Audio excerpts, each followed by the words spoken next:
My son slapped me across the face and spat the words, "Now I am the boss." I wiped the blood from my lip and said nothing. I just looked at him. He thought my silence was submission. He thought he had finally broken the old man. But he was wrong. The next morning I woke up before dawn and cooked a feast fit for a king. When he walked into the kitchen, he smiled, thinking he had won. He said, "Finally you understand your place." He sat down to eat, arrogant and proud, until the doorbell rang and he saw who was actually sitting at the table waiting for him. But before I tell you how I served my son the coldest breakfast of his life, please hit that like button and subscribe to the channel. Let me know in the comments where you are watching from and what time it is there. It brings me a lot of joy to know my story is reaching good people all over the world. My name is Lawrence Sullivan, but everyone used to call me Larry, back when I was hauling steel across state lines. I am 70 years old. I spent 40 years building a logistics empire from a single rusted truck into a fleet that covers the entire East Coast. I thought I was building a legacy. I thought I was building a future for my family. But as I sat in my favorite leather armchair in the living room I built with my own money, I realized I had built a nest for vipers. It didn't start with a conversation. It started with a heavy thud. A thick manila folder hit the mahogany coffee table so hard it knocked over my reading glasses. I looked up to see my son Bradley. He is 38 years old, dressed in a designer suit that I paid for wearing a watch that cost more than my first 3 cars combined. But his face was twisted, ugly, unrecognizable. "Sign it," he shouted. His voice cracked with a desperation I had never heard before.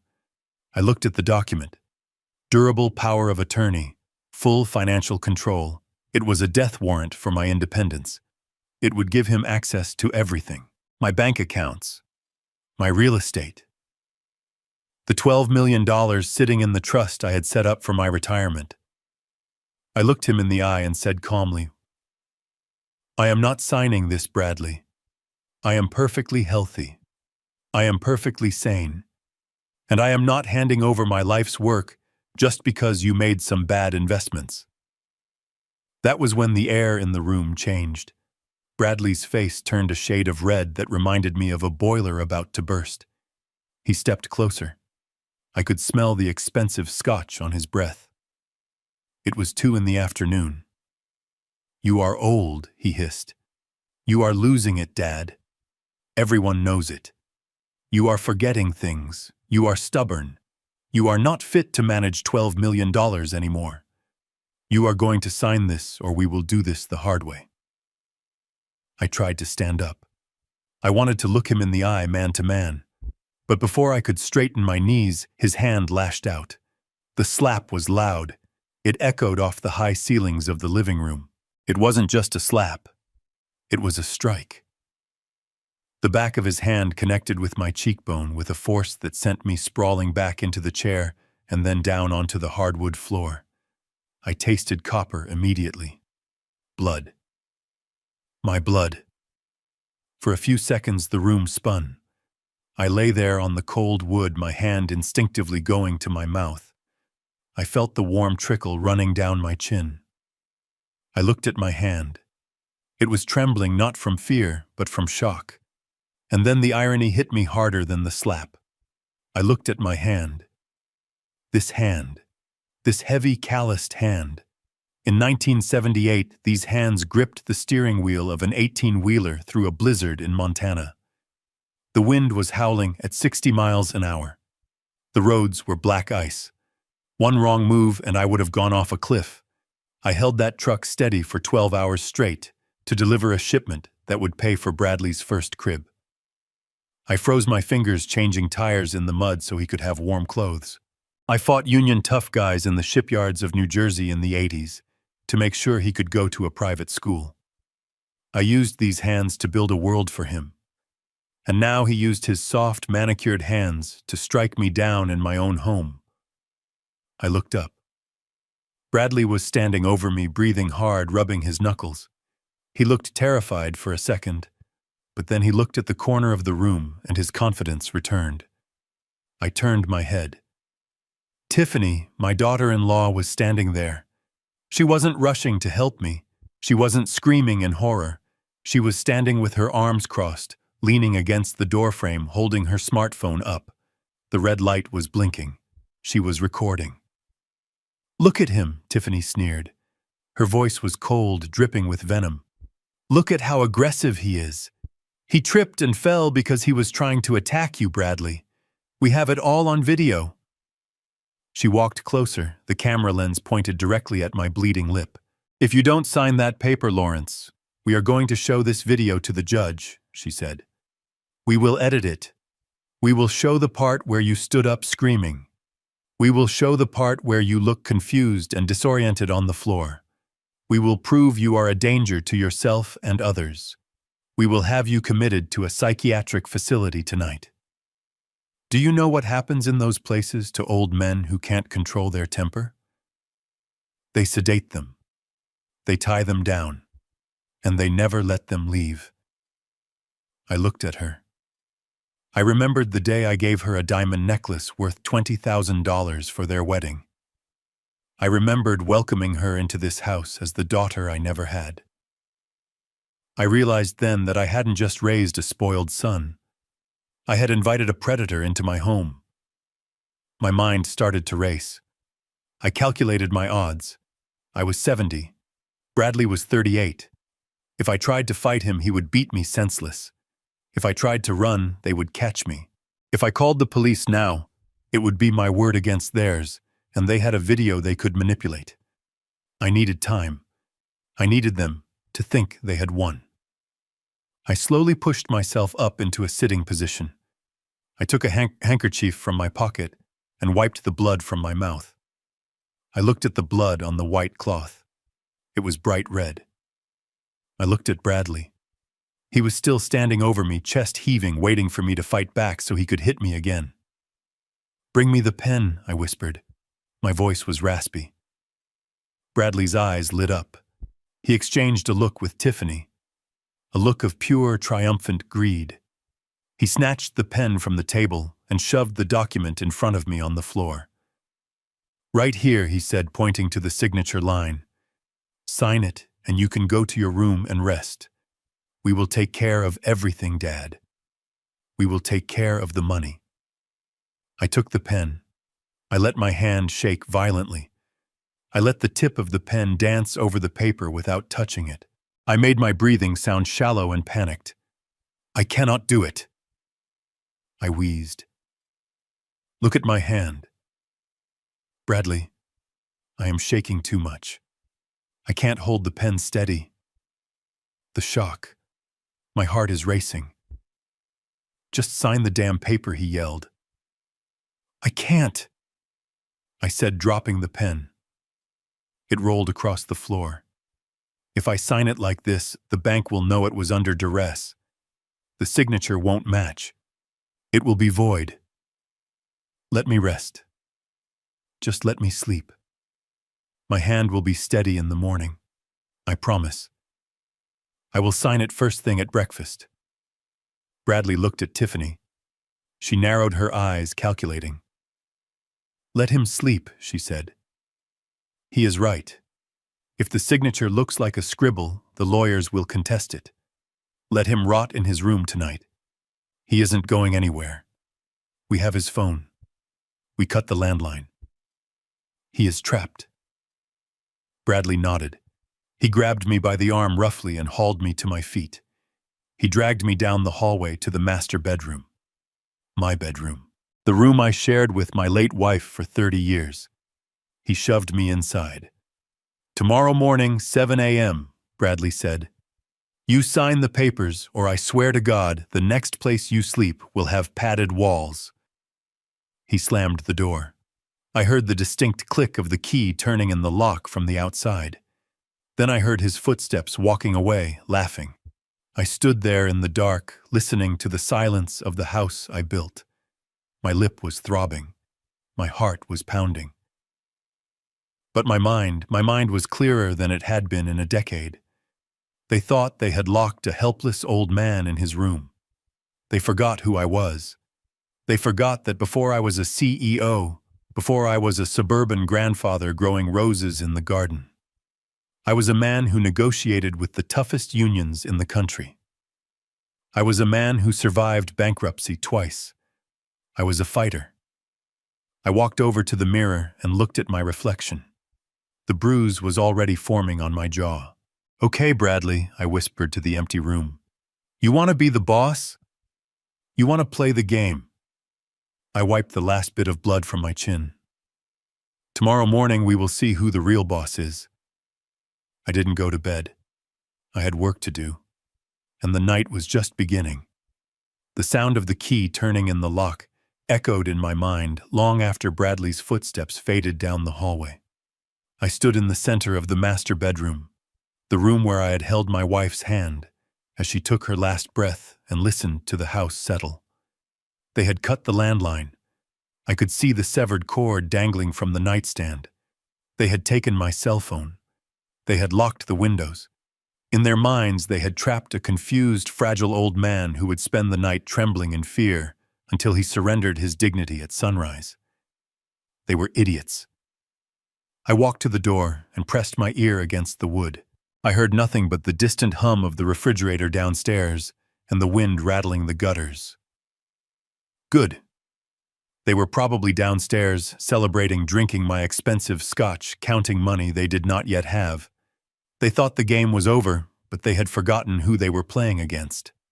They saw a 70-year-old man who spent his days pruning roses and reading newspapers. They forgot that Lawrence Sullivan didn't start out as a grandfather. They forgot about the years I spent in the 1980s negotiating with corrupt union bosses in the shipyards of New Jersey. They forgot about the nights I slept with a tire iron under my pillow in truck stops where the law didn't reach. I wasn't just a businessman. I was a survivor, and survivors always have a contingency plan. I waited until the grandfather clock in the hall chimed midnight. Then I moved. I ignored the throbbing pain in my jaw and knelt beside the heavy oak bed frame. It was solid wood, weighing hundreds of pounds, but adrenaline is a powerful fuel. I gripped the corner post and heaved. My back screamed in protest, my joints popped, but inch by inch I dragged the bed away from the wall. Underneath lay an antique Persian rug, one of the few things Patrice had insisted on keeping when we moved in. I rolled it back, revealing the hardwood floor. To the naked eye it looked seamless, but I knew better. I counted the planks from the wall. 1, 2, 3, 4. I pulled a small penknife from my pocket, a little thing I always kept on me for cutting twine in the garden. Bradley hadn't bothered to search me. That was his first mistake. I wedged the blade into the microscopic gap between the 4th and 5th planks and applied pressure. With a soft groan of wood against wood, the section of flooring popped up. Beneath it wasn't dust or subflooring. It was cold, gray steel. A floor safe. I had installed it myself in 1985, back when cash was the only language some of my business partners understood. I hadn't opened it in 15 years. My hands were shaking not from fear, but from a cold, focused rage. I hoped my memory was better than my son gave me credit for. I spun the dial. Right to 19. Left to 78. Right to 5. The tumblers clicked into place with a sound that was sweeter than any music. I pulled the heavy handle and the door swung open.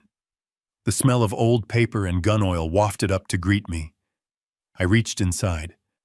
My hand brushed against stacks of emergency cash, legal documents, and backup deeds. I ignored them. I was looking for 2 specific things. My fingers closed around the first object. Heavy, cold, deadly. I pulled out my Colt 1911 pistol. It was wrapped in an oilcloth to prevent rust. I unwrapped it and checked the chamber. It was clean. It was loaded. I didn't want to use it. I prayed I wouldn't have to use it. But looking at the weapon, I felt a shift inside me. The helpless victim who had been slapped to the floor was gone. The soldier had returned. I placed the gun on the nightstand and reached back into the safe for the second object. It was a bulky black device with a thick antenna, a satellite phone. I had bought it years ago for emergency shipments through areas where cell towers didn't exist. I hadn't turned it on in a decade. "Please," I whispered to the empty room. "Just have enough charge for one call." I pressed the power button. The screen flickered. It stayed dark for a terrifying second, and then a faint green light illuminated the display. 1 bar of battery. That was all I needed. I didn't call the police. The police were reactionary. They would come take statements, file reports. It would be my word against Bradley and Tiffany's. They would show the video. They would say I was senile. The police couldn't help me tonight. I needed a shark. I dialed a number I had memorized 30 years ago. It rang once, twice, 3 times. "Yeah," a gruff voice answered. It was Jerome Katz. "Jerry." My personal attorney, my old business partner, and the only man in the world I trusted with my life. "Jerry," I said. My voice was steady, void of the tremor I had feigned for Bradley. "It is Larry." There was a pause on the other end, then the rustling of sheets. "Larry, it's 2 in the morning. Are you okay?" "No," I said. "I am locked in my bedroom. Bradley hit me. They are trying to force me to sign a durable power of attorney. They have a video they doctored to make me look insane. They plan to put me in a home tomorrow afternoon." The silence on the other end was absolute. I knew Jerry. I knew he was sitting up in bed, his mind already calculating angles, analyzing statutes, preparing for war. "Did you sign it?" Jerry asked. His voice was sharp now, all business. "No," I said. "I stalled them. I told them I would sign at breakfast." "Good," Jerry said. "Smart." "Do you want me to send the cops?" "Not yet," I said. I looked at the gun on the nightstand. "I want to end this, Jerry. Permanently. I don't just want to escape. I want to expose them. I want to bury them." I took a deep breath. "Jerry, initiate the Phoenix Protocol." There was a long pause. We hadn't used that phrase in 20 years. It was a failsafe we designed when we were fighting hostile takeovers. It meant total scorched earth. It meant liquidating assets, freezing accounts, and unleashing every legal hound in our arsenal. "Are you sure?" Jerry asked softly. "Once we pull that trigger, there is no going back. He is your son." I touched my swollen lip. I remembered the look in Bradley's eyes when he struck me. I remembered Tiffany's smirk. "I don't have a son anymore," I said. "I have a defendant." "Understood," Jerry said. "I will wake the judge. I will get the emergency injunctions. I will have the forensic accountants ready by dawn. Bring the sheriff, Jerry," I added, "and bring the file on the trust fund, the real one." "I will be there at 7 sharp," Jerry promised. "Sit tight, old friend. Tomorrow we hunt." I ended the call and powered down the phone to save the last sliver of battery. I sat on the floor next to the open safe, the Colt 1911 in my lap. I didn't sleep. I watched the moonlight crawl across the floorboards. I thought about the breakfast I was going to cook in a few hours. They wanted a show. They wanted a submissive old man serving them their victory. I would give them a meal they would never forget. The night dragged on, but I wasn't afraid anymore. The fear had burned away, leaving only cold, hard resolve. I wasn't just fighting for my money. I was fighting for my life. I was fighting for the man I used to be. And as the first gray light of dawn began to seep through the curtains, I stood up. My joints ached, but I felt stronger than I had in years. It was time to cook. It was time to serve justice. The grandfather clock in the hallway chimed 2 times. The sound was low and mournful, vibrating through the floorboards of the silent house. 2 in the morning. The witching hour. If Bradley and Tiffany were celebrating their victory, they had passed out by now. The house was still. It was time to move. I stood by the bedroom door examining the lock. Bradley had turned the key from the outside, a simple deadbolt mechanism installed on a solid oak door. He thought it was a prison cell. To a layman, it was. To a man who had spent 30 years fixing diesel engines and hydraulic lifts, all with nothing but a wrench and a prayer, it was a minor inconvenience. I didn't have the key, but I didn't need it. I took the small penknife I had used to pry up the floorboards earlier.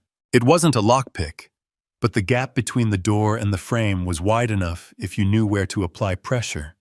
The wood had warped slightly over the years, a defect I had meant to fix, but never got around to. Now that defect was my salvation. I slid the thin blade into the crack, feeling for the tongue of the bolt. It was stiff. I applied a steady upward torque, mimicking the rotation of a key. My hand didn't shake. I breathed out, slow and steady, visualizing the tumblers inside. Click. The sound was no louder than a cricket chirping, but in the silence it sounded like a gunshot. I froze, waiting for footsteps, waiting for a shout. Nothing. The house breathed on. I turned the handle. It gave way. I opened the door just enough to slip through. The hallway was bathed in shadows. I moved in my socks, keeping my weight on the balls of my feet to avoid the creaky boards I had memorized over 20 years of living here. I wasn't Lawrence Sullivan, the father, anymore. I was a ghost haunting his own life. I crept past the guest room where Tiffany slept. I could hear the faint sound of her snoring. I moved past the master suite where Bradley was likely passed out, dreaming of the sports cars he would buy with my money. I felt a surge of disgust so potent it almost made me sick, but I pushed it down. Emotion was a luxury I couldn't afford. I needed intelligence. I needed ammunition. I slipped into the study at the end of the hall. This used to be my office. It was where I planned the expansion into the tri-state area. It was where I signed the contracts that secured our future. Now Bradley called it his command center. It smelled of stale vape smoke and arrogance. I sat in the ergonomic chair he had bought with my credit card. The computer screen was dark. I tapped the spacebar and the monitor flared to life, casting a harsh blue glow over my face. Password required. I almost laughed. Bradley was a man who thought he was a genius, but he was lazy. He lacked imagination. I tried the obvious first. 031285. His birthday. March 12, 1985. The screen unlocked immediately. I didn't feel triumph. I felt pity. He was 38 years old, and he still used his birthday as a password for a machine that contained his entire life. It was pathetic. I opened his email client. I didn't have to dig deep to find the rot. It was right there at the top of the inbox, marked with high-priority red flags. The sender's name was Vinny, just Vinny, but the subject lines told a story that made my blood run cold. Final warning, payment overdue. We know where you live. I opened the most recent one sent just 6 hours ago. It was brief and brutal. Bradley, you are out of time. The crypto market crashed, but my patience didn't. You owe us $850,000. If we don't have the first installment by Friday, we aren't coming for the money. We are coming for your knees, and then we are coming for your wife. Vinny the Shark. I knew the type. These weren't bankers.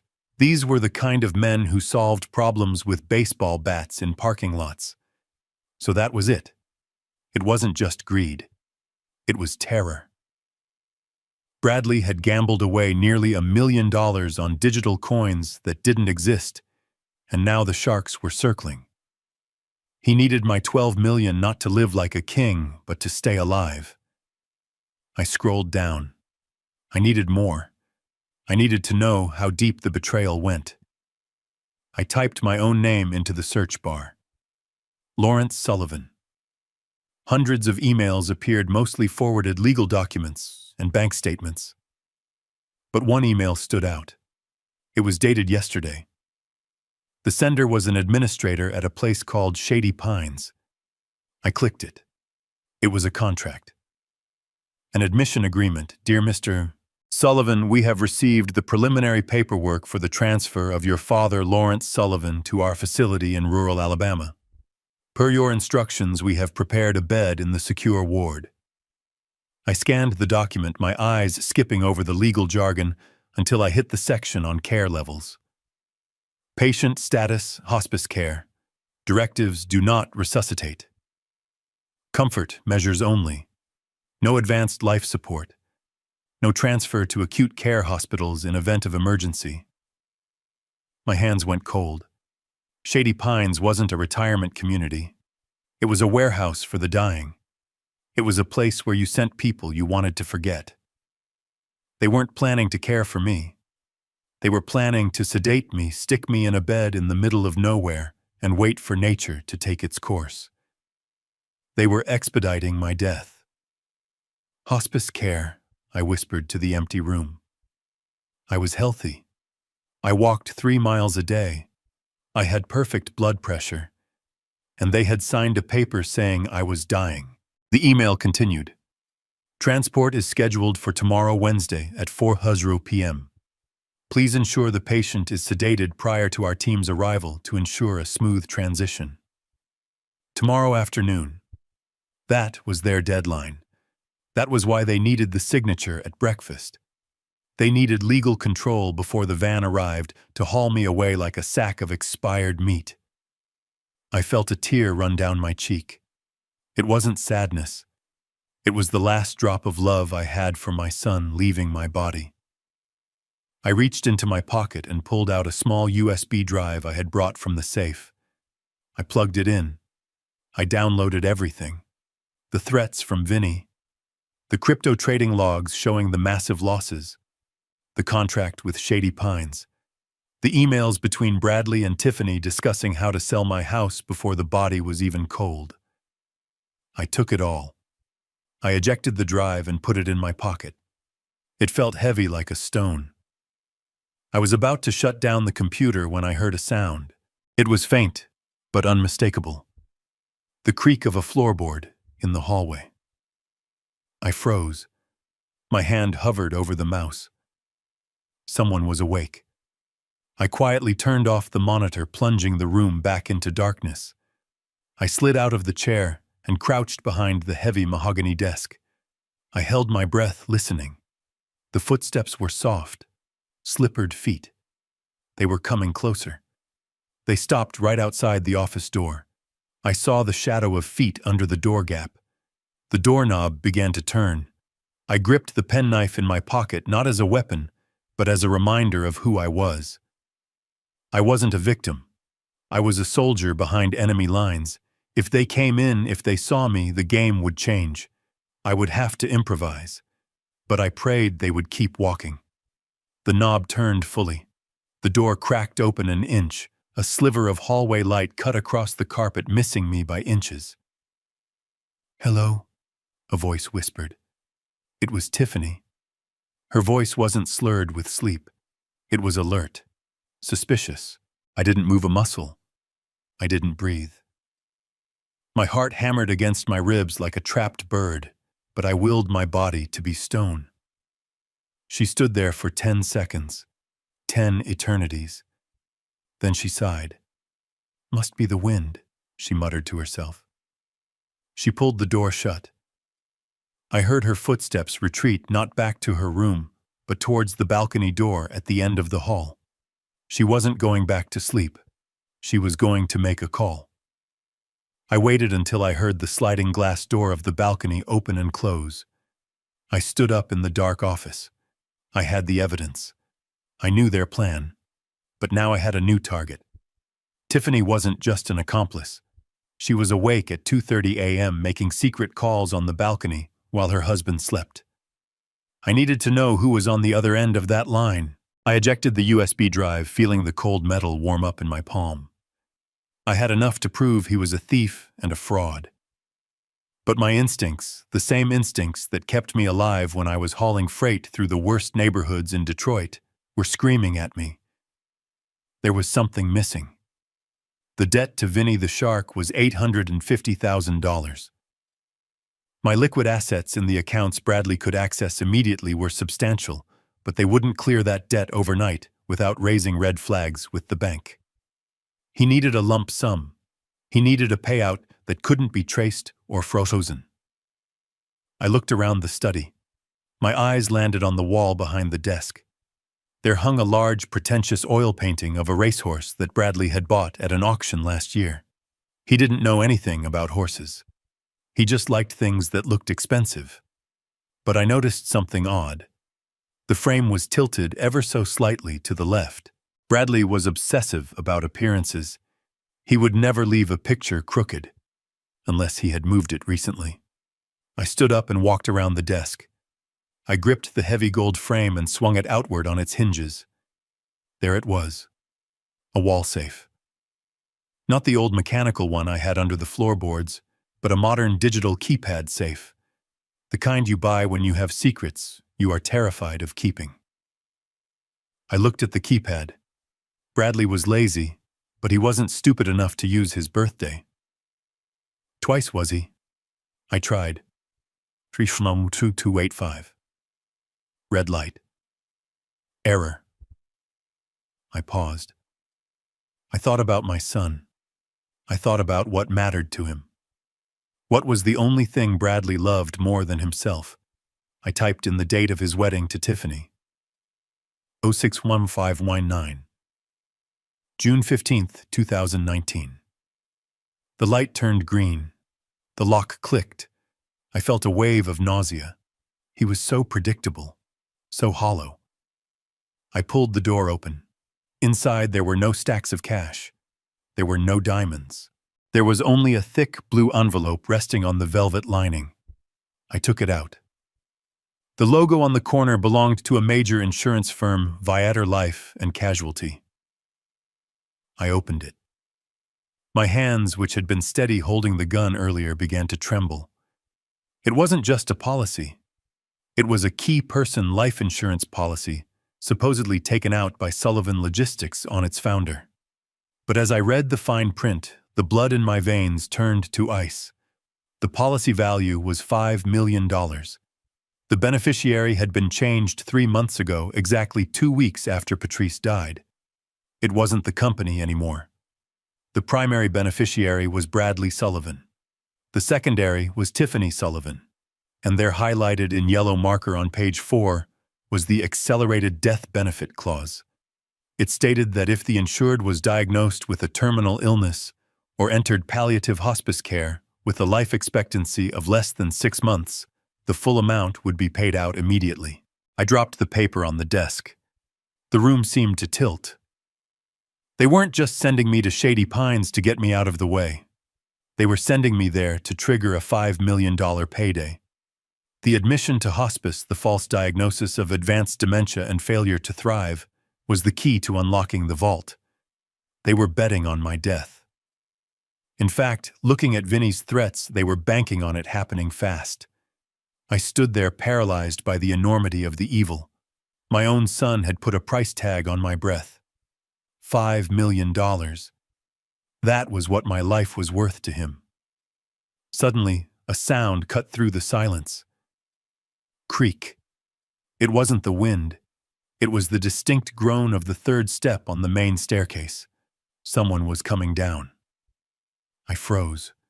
The blue envelope was sitting on the desk, incriminating and bright under the moonlight. The computer screen was dark, but the mouse was still slightly askew from where I had used it. I grabbed the envelope and shoved it into the waistband of my pajama pants, covering it with my robe. I didn't have time to close the wall safe. I didn't have time to swing the painting back. The footsteps were heavier than Tiffany's. It was the lumbering, uneven tread of someone who was either drunk or exhausted. Bradley. He was coming to the study. There was nowhere to hide. The curtains were too far. The closet was on the other side of the room.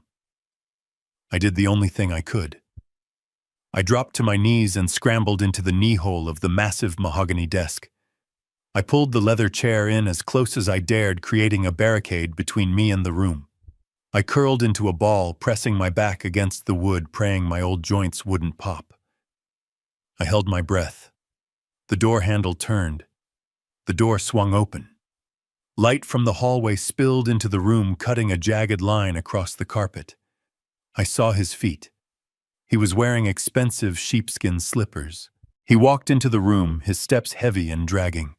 I heard the clink of glass against glass. He was at the wet bar in the corner. He was pouring a drink at 3 a.m. Come on, Bradley muttered. His voice was slurred, thick with stress. I heard the sound of him pacing, back and forth, back and forth. He stopped right in front of the desk. I could see the toes of his slippers inches from my hiding spot. If he sat down, if he pulled the chair out even a foot, he would see me. I would be a rat in a trap. He didn't sit. He slammed a glass down on the desktop above my head. The sound exploded like a gunshot in my ears. Then his phone rang. It wasn't a ringtone. It was a vibration buzzing angrily against the wood of the desk. "Yeah," Bradley answered. His voice changed instantly. It lost the arrogance. It became small, terrified. "Vinny, it's 3 a.m. My heart hammered against my ribs. I was listening to the other side of the emails I had just read. I know, Bradley whispered, his voice rising in panic.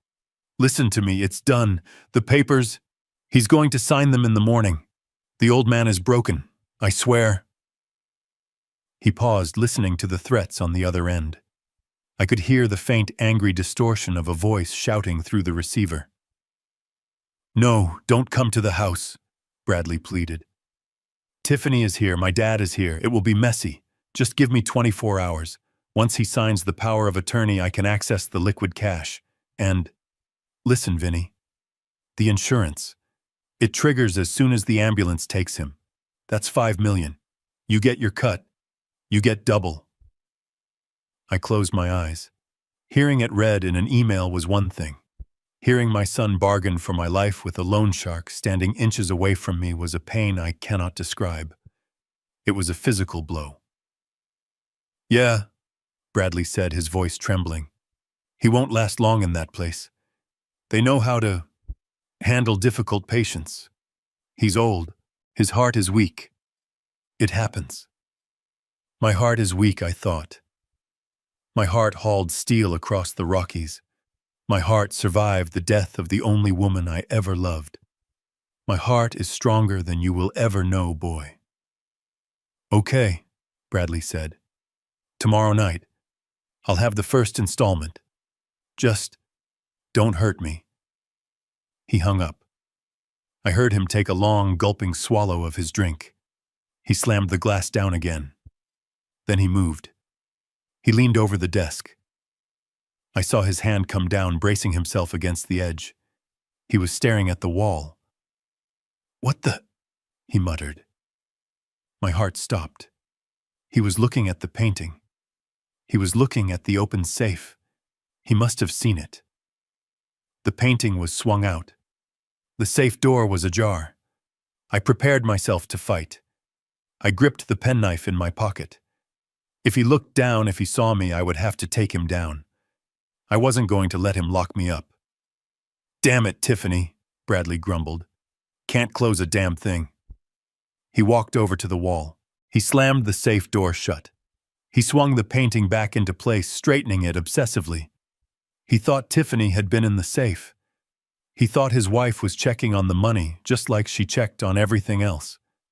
It didn't occur to him for a second that his father, the senile, helpless old man, could crack a digital code. "Vultures," he spat. "Everyone wants a piece of me." He grabbed his glass and walked out of the room, switching off the hallway light as he went plunging the study back into darkness. I stayed under the desk for a full 5 minutes, listening to the silence return. My legs were cramping. My back was screaming. But I was alive. And now I had the insurance policy. I crawled out from under the desk. I stood up, stretching my aching limbs. I touched the envelope in my waistband. This was the final piece. The emails proved fraud. The recording proved intent. But this proved malice. This proved they weren't just thieves. They were executioners. I was about to leave the room when I heard the sound that would lead into the next chapter of this nightmare. The distinct swish of the sliding glass door in the hallway. Tiffany. I moved to the window, my heart hardening into stone. I had survived the sun. Now it was time to face the daughter-in-law. I crept to the window and looked out towards the balcony. The game wasn't over. It was just getting interesting. The night air coming through the open balcony door was cool, but I was sweating. I stood in the darkness of my study, pressed tight against the heavy velvet curtains I had installed 10 years ago to block out the morning sun. Now those curtains were the only thing separating me from the truth. My hand was in the pocket of my robe, gripping a small, cold metal device. It was a digital voice recorder, a relic from my days investigating cargo theft in the 90s. I hadn't used it in years, but I had kept the batteries fresh. Old habits die hard. Through the sliver of space between the drapes, I could see her. Tiffany was leaning against the railing of the balcony, a silhouette framed by the moonlight. She wasn't wearing the modest nightgown she usually wore when she played the part of the dutiful daughter-in-law. She was wearing a silk robe that slipped off one shoulder, and she was smoking a cigarette. I didn't even know she smoked. Bradley hated smoking. I pressed the record button. The tiny red light blinked once, then went dark, as the device began to capture every sound. Her voice drifted into the room. It wasn't the shrill, demanding tone she had used when she was recording me on the floor earlier that afternoon. It wasn't the supportive, worried voice she used when she manipulated my son. It was low. It was husky. It was dripping with a seduction that made my stomach turn. "Relax, baby," she cooed into the phone. "It is almost over. The old man is broken. I saw his eyes tonight. He is terrified. He is going to sign the papers at breakfast. I can feel it." I gritted my teeth. Broken. She thought I was broken. She had no idea she was standing 10 feet away from a man who was currently building the cage that would trap her. She took a long drag of the cigarette and blew the smoke into the night air.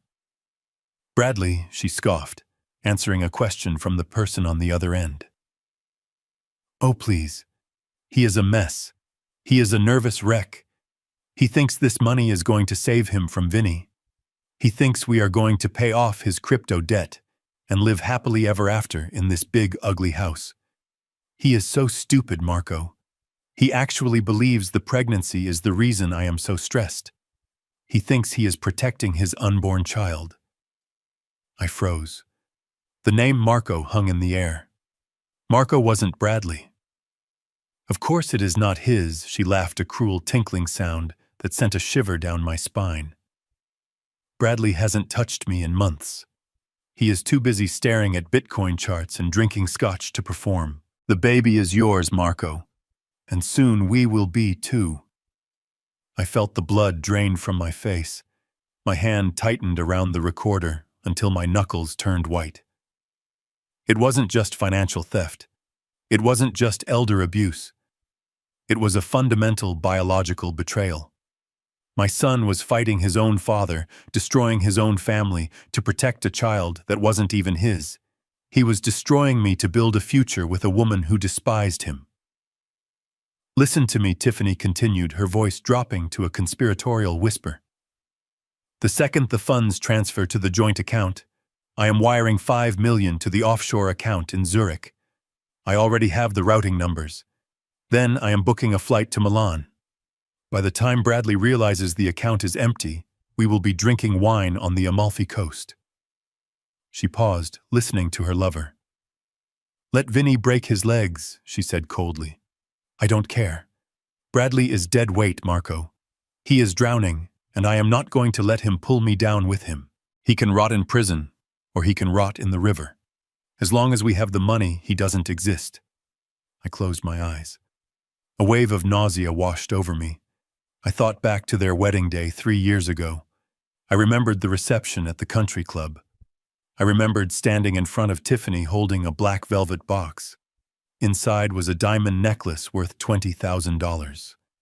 It had belonged to my mother. I had saved it for decades. I remembered fastening it around her neck. Tears in my eyes telling her that she was the daughter I never had. I told her to take care of my boy. She had hugged me and whispered that she would love him forever.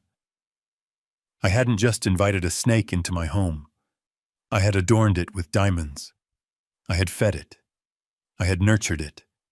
And my son, my arrogant, foolish son who slapped me across the face to prove he was a man, he wasn't a shark. He wasn't a boss. He was a donkey. He was a beast of burden carrying a load for a woman who was planning to butcher him. For a moment, I felt a strange emotion. It wasn't anger. It was pity.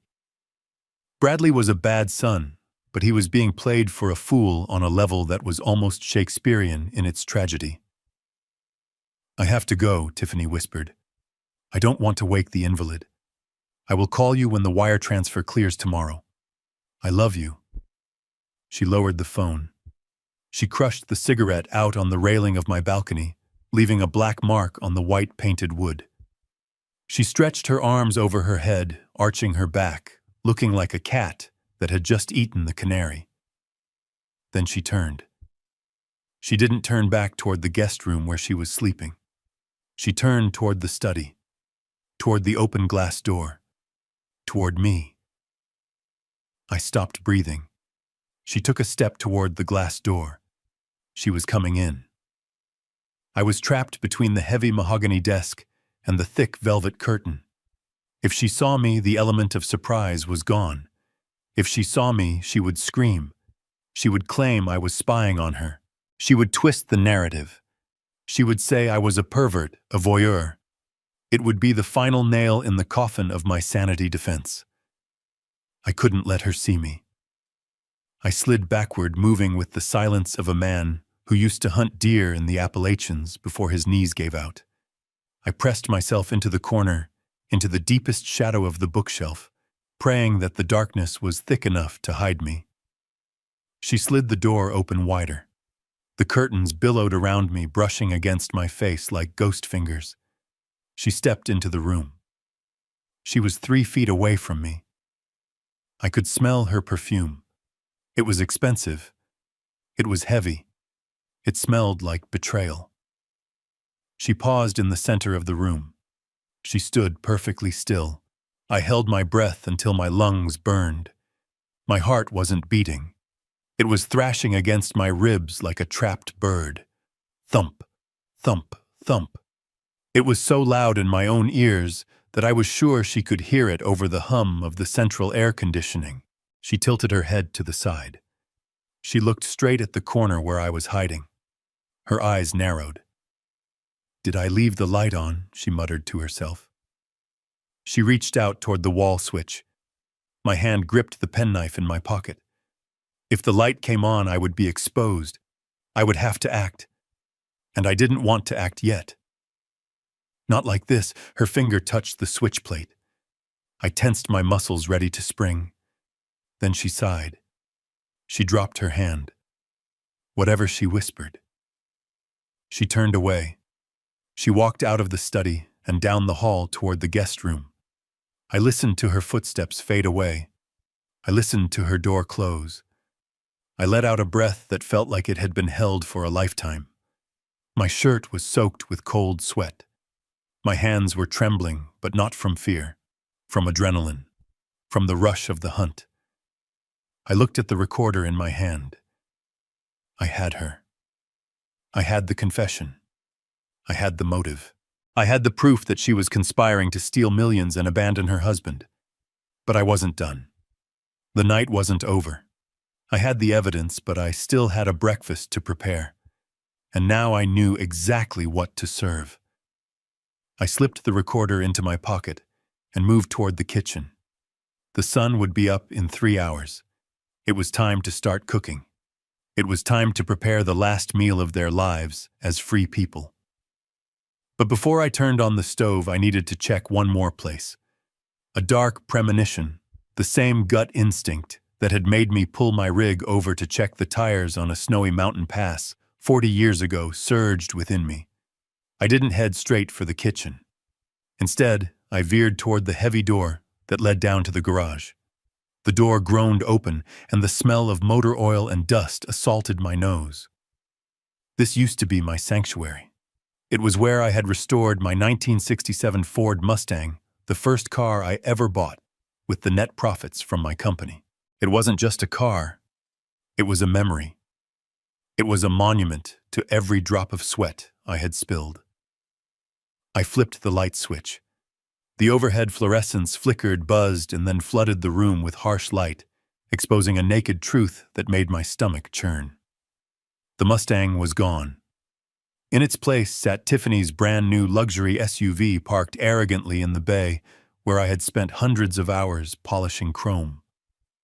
I looked around, searching for any trace of my classic car. And then I saw it. Or at least I saw what was left of it.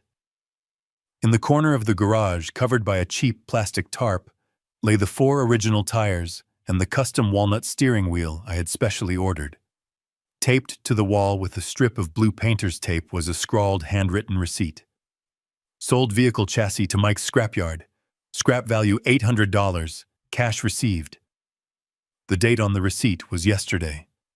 They hadn't sold the car as a classic. They had sold it as scrap metal. Bradley, the boy who used to sit on my lap and pretend to steer that very car, had crushed his father's memories for pennies just to get fast cash for the Sharks. But that wasn't even the worst part.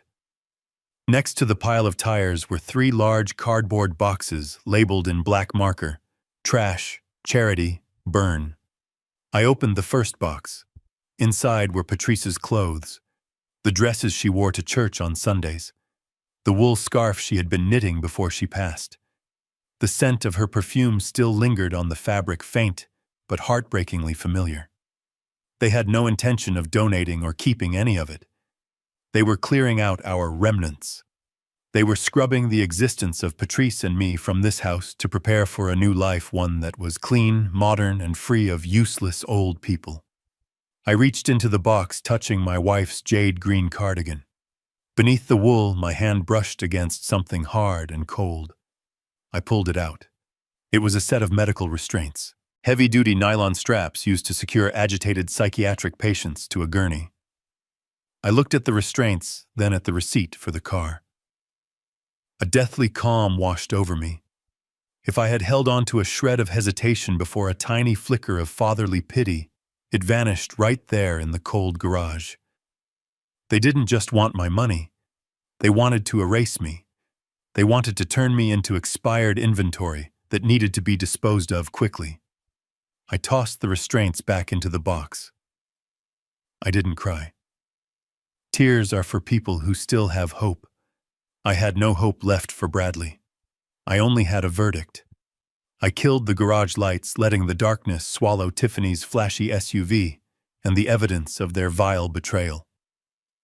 I walked back up to the hallway, my footsteps echoing steady and sure like the fall of a judge's gavel. I walked straight to the kitchen. Now I was ready. 5:30 in the morning. The kitchen was cold, the kind of stillness that settles before a storm. I stood in the center of the room, the stainless steel appliances gleaming in the dark like silent sentinels. I didn't turn on the overhead lights. The glow from the gas range was enough. I struck a match, the sulfur flare brief and sharp, and lit the burners. Blue flames licked the bottom of the heavy cast iron skillets. It was time to cook. I opened the refrigerator. It was stocked with the finest ingredients, food bought with the money my son claimed I was too senile to manage. Thick-cut hickory smoked bacon. Artesian sausages seasoned with fennel and sage. Organic eggs with shells the color of brown sugar. I took it all out. I wasn't cooking breakfast because I was afraid. I wasn't cooking because I had accepted my new role as the household servant. I was cooking because a condemned man deserves a last meal.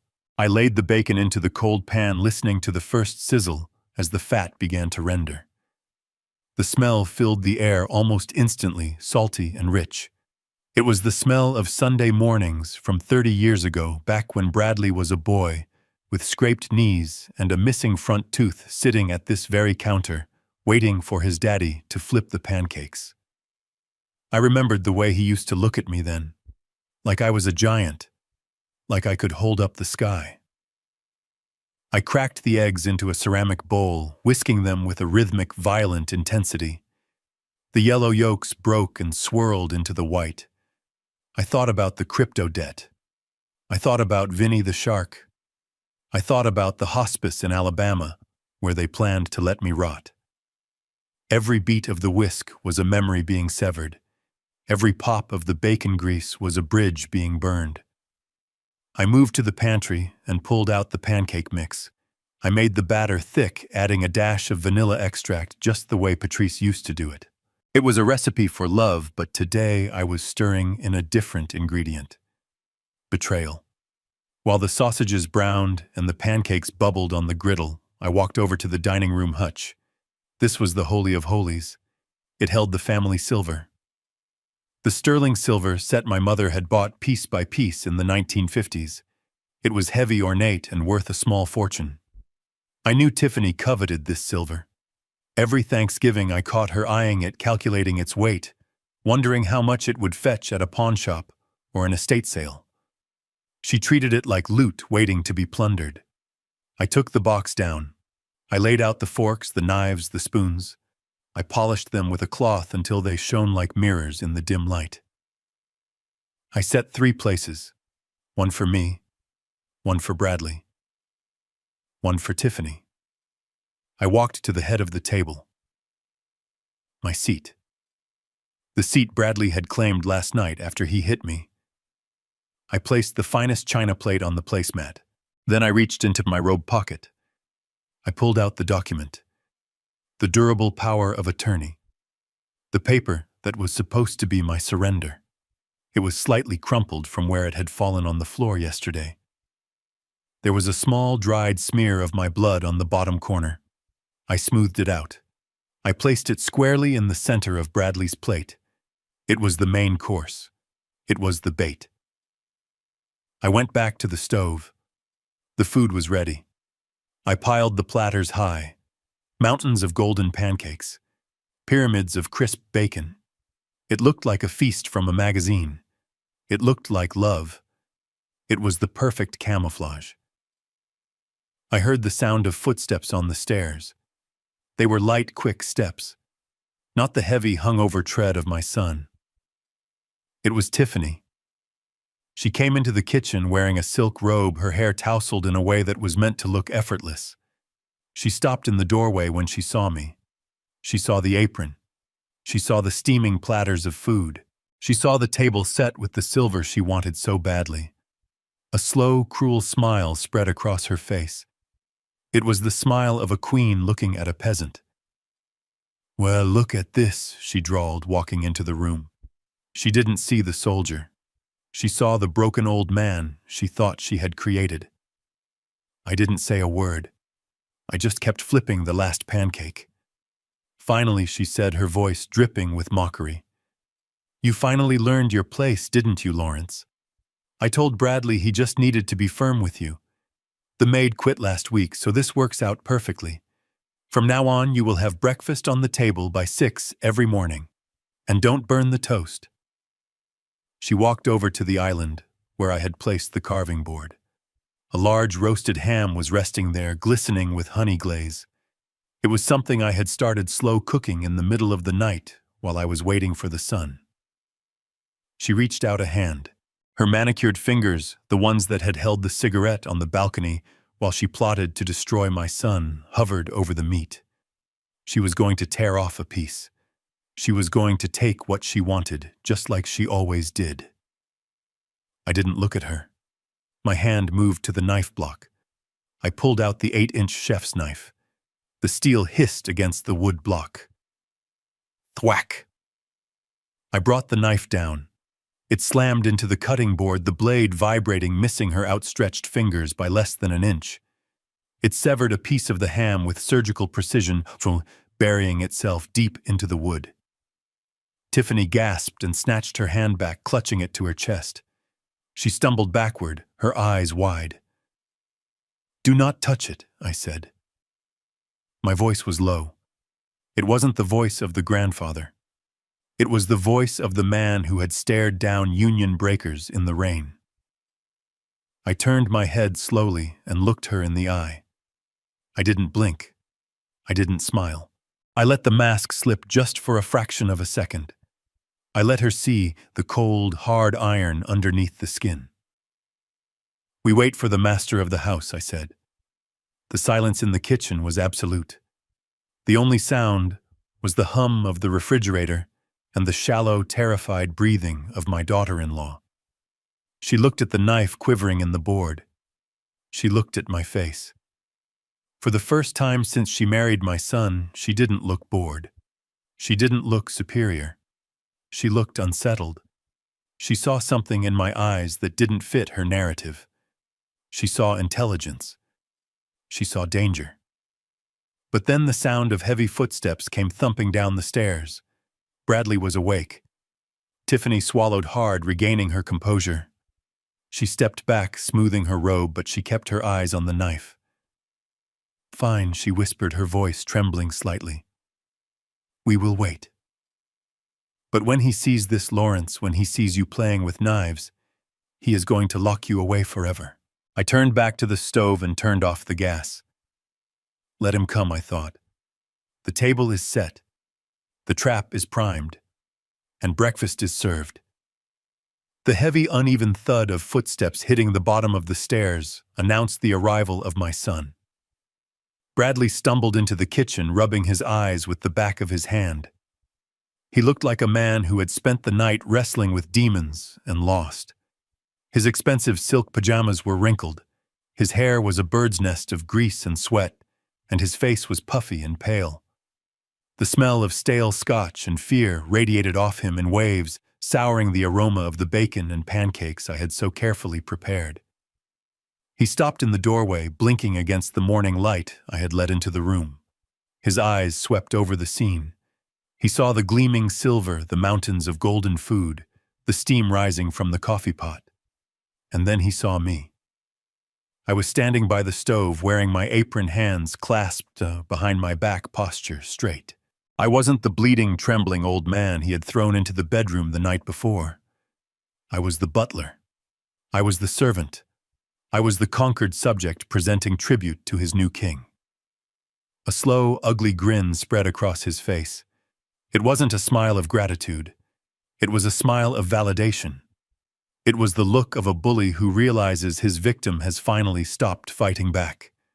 He turned to Tiffany, who was still standing by the island, clutching her robe, her eyes darting nervously between me and the knife block. "See, Tiffany?" Bradley croaked, his voice thick with sleep and triumph. "I told you." He pointed a shaking finger at me. "I told you he just needed a firm hand. Look at him. He knows who the master of the house is now. A little discipline goes a long way, doesn't it, Dad?" He didn't wait for an answer. He didn't notice that Tiffany didn't smile back. He didn't notice the tension vibrating in the air, tight as a piano wire. He only saw what he wanted to see. Victory. Bradley walked past me, bumping my shoulder intentionally as he went. He headed straight for the head of the table. My seat. The chair I had sat in for 40 years. The chair where I had carved Thanksgiving turkeys, balanced checkbooks, and bounced my grandchildren on my knee. He pulled it out with a screech of wood against floor and collapsed into it. He spread his arms wide, claiming the space, claiming the house, claiming my life. "Coffee," he commanded, not even looking at me. "Black, and make it strong." "I have a headache." I walked over to the pot. I poured the dark, steaming liquid into his favorite mug, the one that said, "World's Best Dad," a gift I had given him when his own daughter was born. The irony was bitter, but my hand was steady. I placed the mug in front of him. "Here you go, son," I said. My voice was calm, neutral. "Drink up." Bradley took a loud slurping sip, sighing as the caffeine hit his system. Then his eyes fell to his plate. He saw the document lying there pristine and white against the fine china. The durable power of attorney. The paper that would strip me of my rights and hand him the keys to my kingdom. He picked it up, his greasy fingers leaving a smudge on the corner. He scanned the bottom of the page looking for my signature. It was blank. He frowned, his brow furrowing. He looked up at me, the anger flaring instantly in his eyes, hot and dangerous. "It is not signed," he spat. He slammed the paper back down on the table. "You said you would sign it at breakfast. Are you trying to play games with me, old man? Do I need to teach you another lesson?" He started to push his chair back, his fists clenching. I didn't flinch. I stepped forward, picking up the silver coffee pot again, refilling his cup before he could rise. "Eat first, Bradley," I said gently. "You need your strength. Look at you. You are pale. You are shaking. You can't make big business decisions on an empty stomach. Signatures can wait until after the bacon. I want you to be healthy." Bradley paused. The aggression wavered, replaced by confusion. He looked at the food again. The smell of the hickory smoked bacon and the sweet maple syrup seemed to hypnotize him. His stomach gave a loud, traitorous growl. "I want you to be strong for the trip," I added softly. Bradley looked up, his eyes narrowing. "Trip? What trip?" He smiled. It was a small, sad smile, the kind a father gives a child who doesn't understand the world yet. "The trip you are taking," I said. "It is a long journey, son. You are going to be away for a long time. You will need a good meal in your belly. The food where you are going isn't very good." Bradley stared at me for a second, his brain trying to parse the meaning. Then he laughed. A short, barking laugh of relief. "Oh," he said, shaking his head. "You heard about Italy. You heard Tiffany talking about the vacation." "Yeah, Dad. We are going on a trip. We are going to celebrate. We are going to spend some of that money you have been hoarding." He thought I meant a vacation. He thought I was giving him my blessing to take my money and run to the Amalfi Coast with his wife. He was so blinded by his own greed that he couldn't see the trap closing around his neck. "Yeah," I said. "Something like that." Bradley picked up his fork and knife. He stabbed a stack of pancakes, sawing into them, with a hunger that was almost animalistic. He shoved a huge bite into his mouth, syrup dripping down his chin. He chewed with his mouth open, making wet, smacking sounds. "This is good," he mumbled through the food. "See? This is how it should be. You cook, you clean, you sign the checks, and we take care of the rest. We will find you a nice room at Shady Pines, Dad. A room with a window, if you are good." He looked over at Tiffany, who had silently taken her seat at the other end of the table. She wasn't eating. She was staring at her plate, her face pale. "Eat, babe," Bradley said, gesturing with his fork. "The old man actually knows how to cook. Who knew? Maybe we can keep him around for a few weeks before we ship him off. Save money on a chef." Tiffany picked up her fork, her hand trembling. She took a small bite of egg, her eyes never leaving mine. She knew. She didn't know what was coming, but she knew the air in the room had changed. She knew the knife I had slammed into the cutting board wasn't just a kitchen tool. It was a warning. But Bradley was oblivious. He was eating like a king, washing down the pancakes with gulps of coffee. He was already spending the millions in his head. He was already picking out the color of his new Ferrari. "Finally, you understand," Bradley said, wiping his mouth with the back of his hand.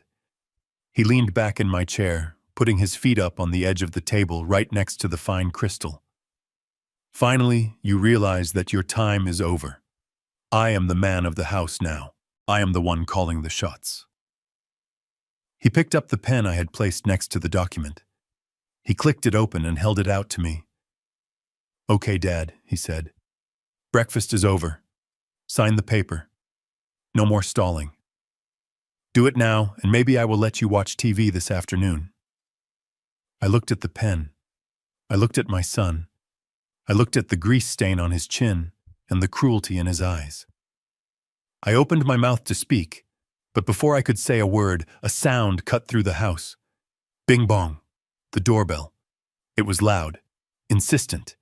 It echoed through the hallway, shattering the bubble of Bradley's arrogance. Bradley froze.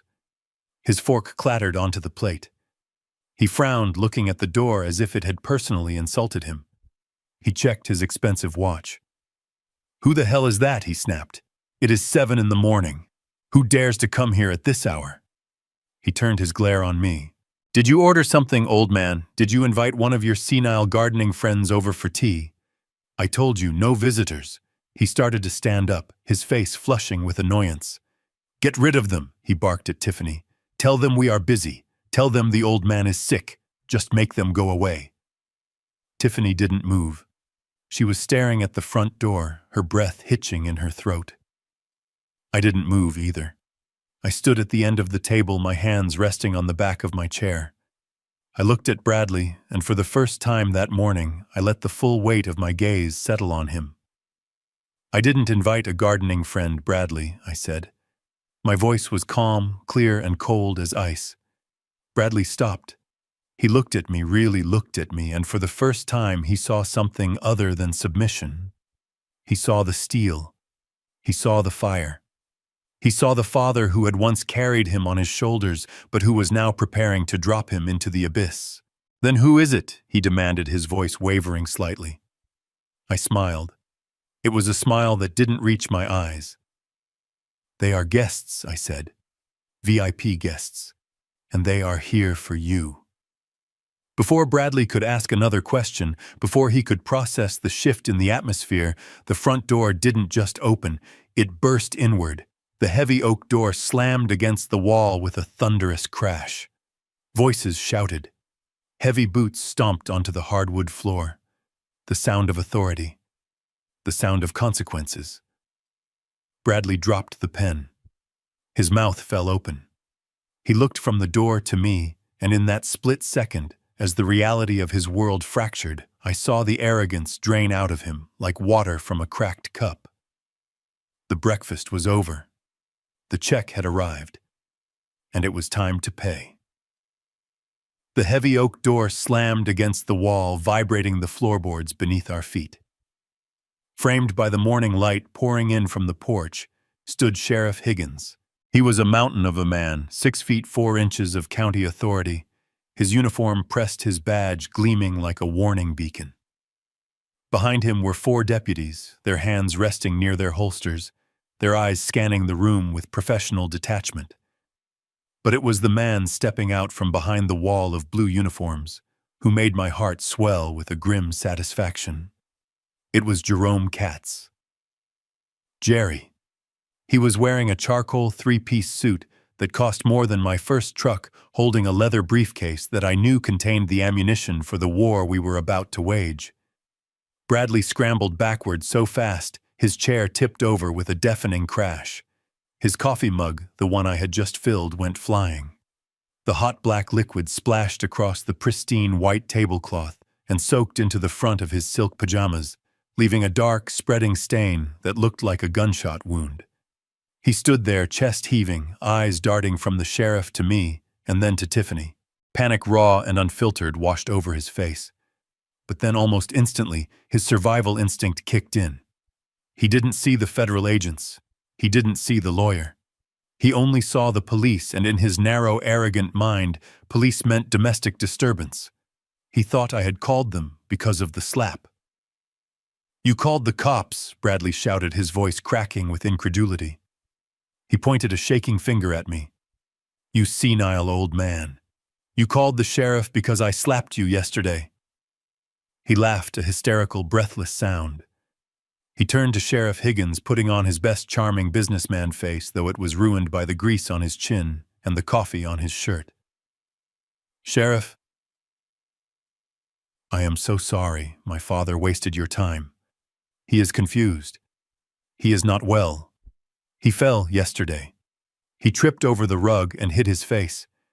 I tried to help him up, but he got agitated. He has dementia. We were just about to take him to a facility for his own safety. He spun toward Tiffany, his eyes pleading, demanding, "Tell them, Tiffany, tell them what happened, tell them he fell." Tiffany stood by the island, her hands gripping the marble countertop so hard her knuckles were white. She looked at the police, then she looked at me. She saw the knife still stuck in the cutting board. She saw the cold resolve in my eyes. She opened her mouth, but no sound came out. She was calculating. She was a survivor just like me, and she was trying to figure out which way the wind was blowing before she set her sails. Bradley didn't wait for her answer. He turned back to the sheriff, his confidence growing as he spun his lie. "See, my wife is too upset to even speak. This man is dangerous to himself. Look at him. He is holding a knife." I looked down. I wasn't holding a knife. My hands were empty, resting on the back of my chair. Bradley was hallucinating threats to justify his narrative. Sheriff Higgins didn't blink. He didn't smile. He stepped into the room, his boots heavy on the hardwood. He walked right past Bradley as if my son were a piece of furniture and stopped in front of me. "Morning, Larry," the sheriff said, tipping his hat. "Sorry about the door. Jerry said it was an emergency." "Morning, Jim," I replied. "Just in time for breakfast." Bradley looked between us, his mouth hanging open. He realized suddenly that this wasn't a standard call. The sheriff wasn't asking questions. He was greeting me like an old friend. "Wait a minute," Bradley stammered. "You know him, this is a conflict of interest. I want a lawyer. You can't just barge in here and intimidate me because you are friends with my dad." That was when Jerry stepped forward. He placed his briefcase on the dining table right next to the plate of cold pancakes. He snapped the latches open. The sound was sharp, precise like a judge's gavel. "You don't need a lawyer for a conflict of interest," Bradley Jerry said, his voice smooth as aged whiskey.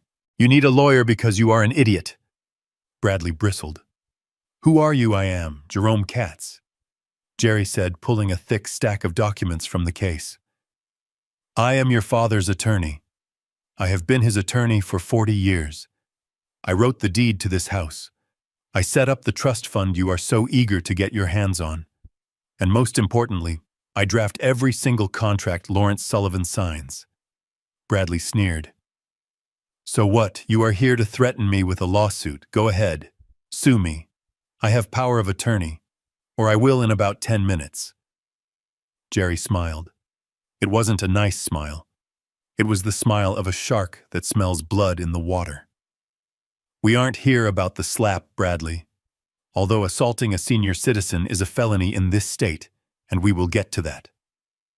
But that is small potatoes. We are here because of the bank." Bradley froze. The color drained from his face so fast, it looked like he had been embalmed. "What bank?" he whispered. "The First National Bank of Atlanta." Jerry said, picking up a piece of paper. "Specifically, the loan department. 3 days ago, a loan application was submitted for $850,000. It was a second mortgage on this property. The collateral was the Sullivan Logistics commercial fleet." Bradley swallowed hard. His eyes darted to the door looking for an exit. There were 2 deputies blocking the hallway and 2 more at the front door. He was trapped. The application was approved. Jerry continued pacing slowly around the table. The funds were supposed to be released today. It was a beautiful piece of paperwork, Bradley. Really, the financials were perfect.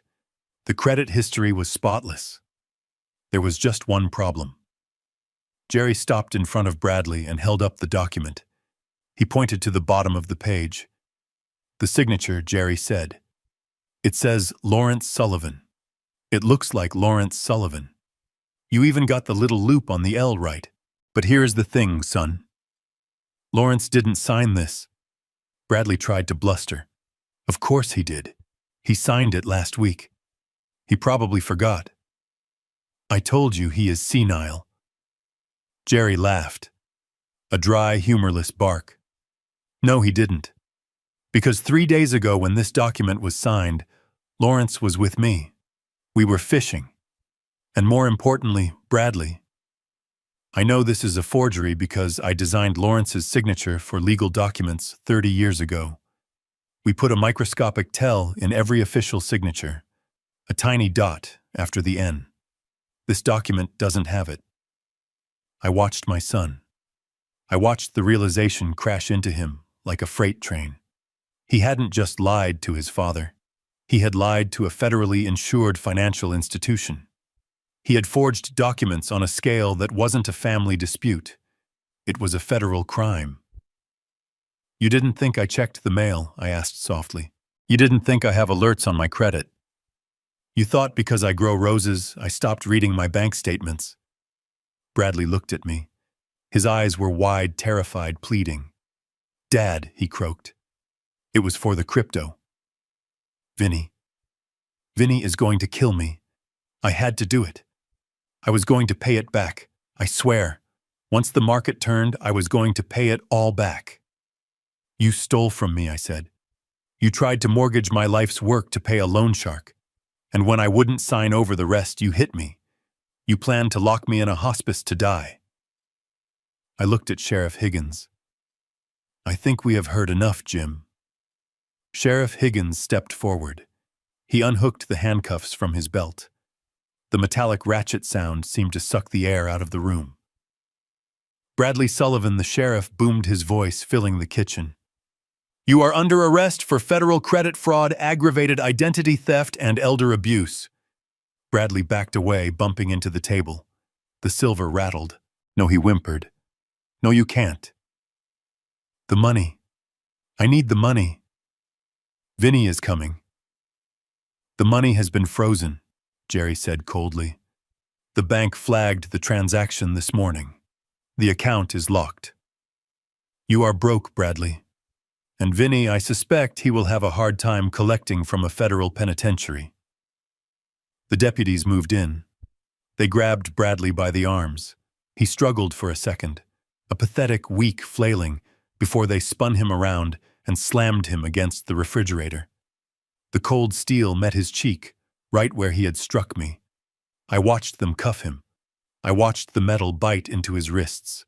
I felt no joy. I felt no triumph. I felt only a deep, hollow ache in my chest, where my heart used to be. He looked at me over his shoulder as they hauled him toward the door. Dad, he screamed. Dad, please, tell them it was a mistake. Tell them you signed it. You can't let them take me. I picked up my coffee cup. I took a sip. It was still hot. I didn't sign anything, I said quietly. Bradley turned his head, desperate, looking for anyone to save him. His eyes landed on Tiffany. She was still standing by the island, frozen, watching her world collapse. Tiffany, Bradley yelled, Help me! Tell them! Dad gave me permission! He was begging her. He was looking at his wife, the woman he thought was his partner, the woman he had destroyed his relationship with his father for. He thought she was his savior. He had no idea she was the one who had handed me the final nail for his coffin. I put down my cup. He wants you to speak, Tiffany, I said.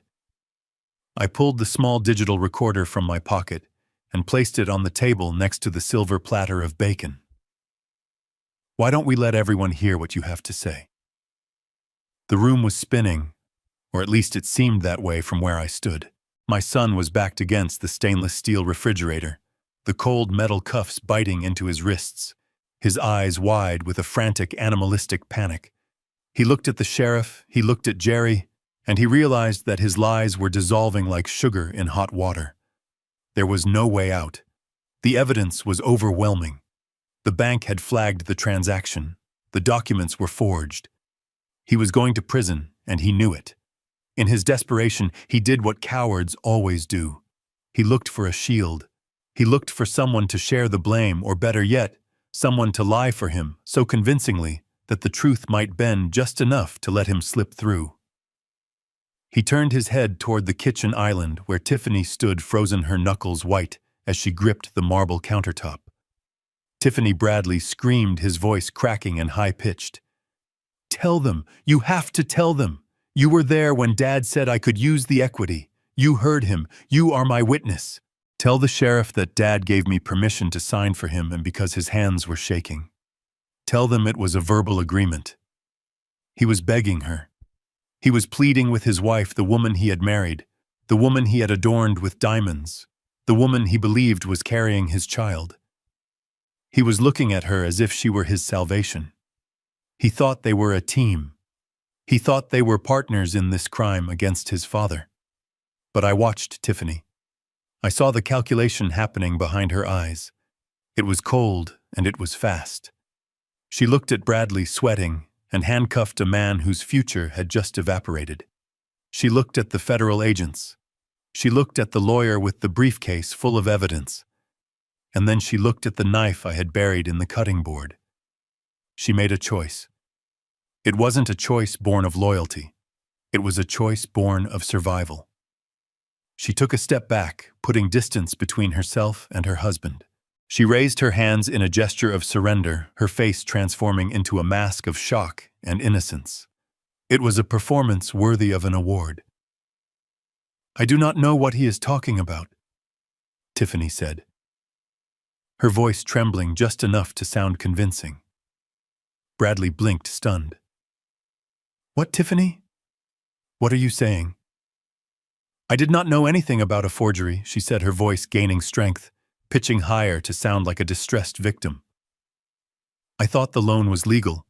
Bradley told me you agreed to help us, Lawrence. He told me everything was above board. I had no idea he was forging signatures. I am just as shocked as you are." She looked at Sheriff Higgins, her eyes wide and wet with fake tears. "Officer, please, you have to understand. I am a victim here too. I am pregnant. I have been so stressed trying to prepare for the baby. I trusted my husband to handle the finances. I had no idea he was a criminal. I am just a mother trying to protect her unborn child." The silence that followed was heavy. Bradley stared at her. His mouth opened and closed, but no sound came out. The betrayal hit him harder than the handcuffs. The woman he had destroyed his relationship with his father for, the woman he was trying to save from the loan sharks, was throwing him to the wolves without a second thought. "Tiffany," he whispered, his voice broken. "How can you say that? We planned this. We talked about it every night. You told me to do it." She shook her head violently, her hair flying. "You are a liar," she shouted back at him. "Do not try to drag me down with you, Bradley. This is your mess. You gambled the money. You owe the debts. I just wanted a stable home for our family. I watched them. The rats were eating each other. It was a spectacle of greed imploding upon itself. I felt a deep, dark satisfaction, but it was mixed with a profound sadness. This was my legacy. This was what my money had bought." I walked over to the sideboard in the dining room. Sitting there was a small, high-end Bluetooth speaker that Bradley had bought a few months ago so he could listen to podcasts while he drank my scotch. I pulled my phone from my pocket. I had already paired it earlier that morning while the bacon was frying. "Is that right, Tiffany?" I asked, my voice cutting through their shouting match. "You are just an innocent victim, just a pregnant mother trying to survive." Tiffany turned to me, her eyes narrowing slightly. She sensed a trap, but she was committed to her role. "Yes, Lawrence," she sniffed. "I am. I did not know he was stealing from you." I tapped the screen of my phone. "Well then," I said, "I think it is time we all listened to the truth." I pressed play. The connection tone beeped through the room loud and clear, and then Tiffany's voice filled the kitchen. It wasn't the trembling, victimized voice she was using now. It was the husky, seductive voice from the balcony at 2 a.m. "Relax, baby," the recording purred. "It is almost over. The old man is broken. I saw his eyes tonight. He is terrified. He is going to sign the papers at breakfast. I can feel it." Tiffany went rigid.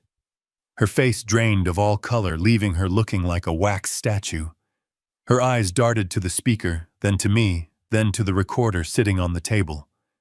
Bradley stopped struggling against the deputies. He tilted his head, confusion warring with the horror on his face. "What is this?" Bradley whispered. The recording continued. "Bradley," she scoffed on the tape. "Oh, please. He is a mess. He is a nervous wreck. He thinks this money is going to save him from Vinny. He thinks we are going to pay me off his crypto debt and live happily ever after. He is so stupid, Marco." The name hung in the air like toxic smoke. Marco. Bradley looked at his wife. His eyes were wide, uncomprehending. "Marco, who is Marco?" The recording didn't stop to answer him.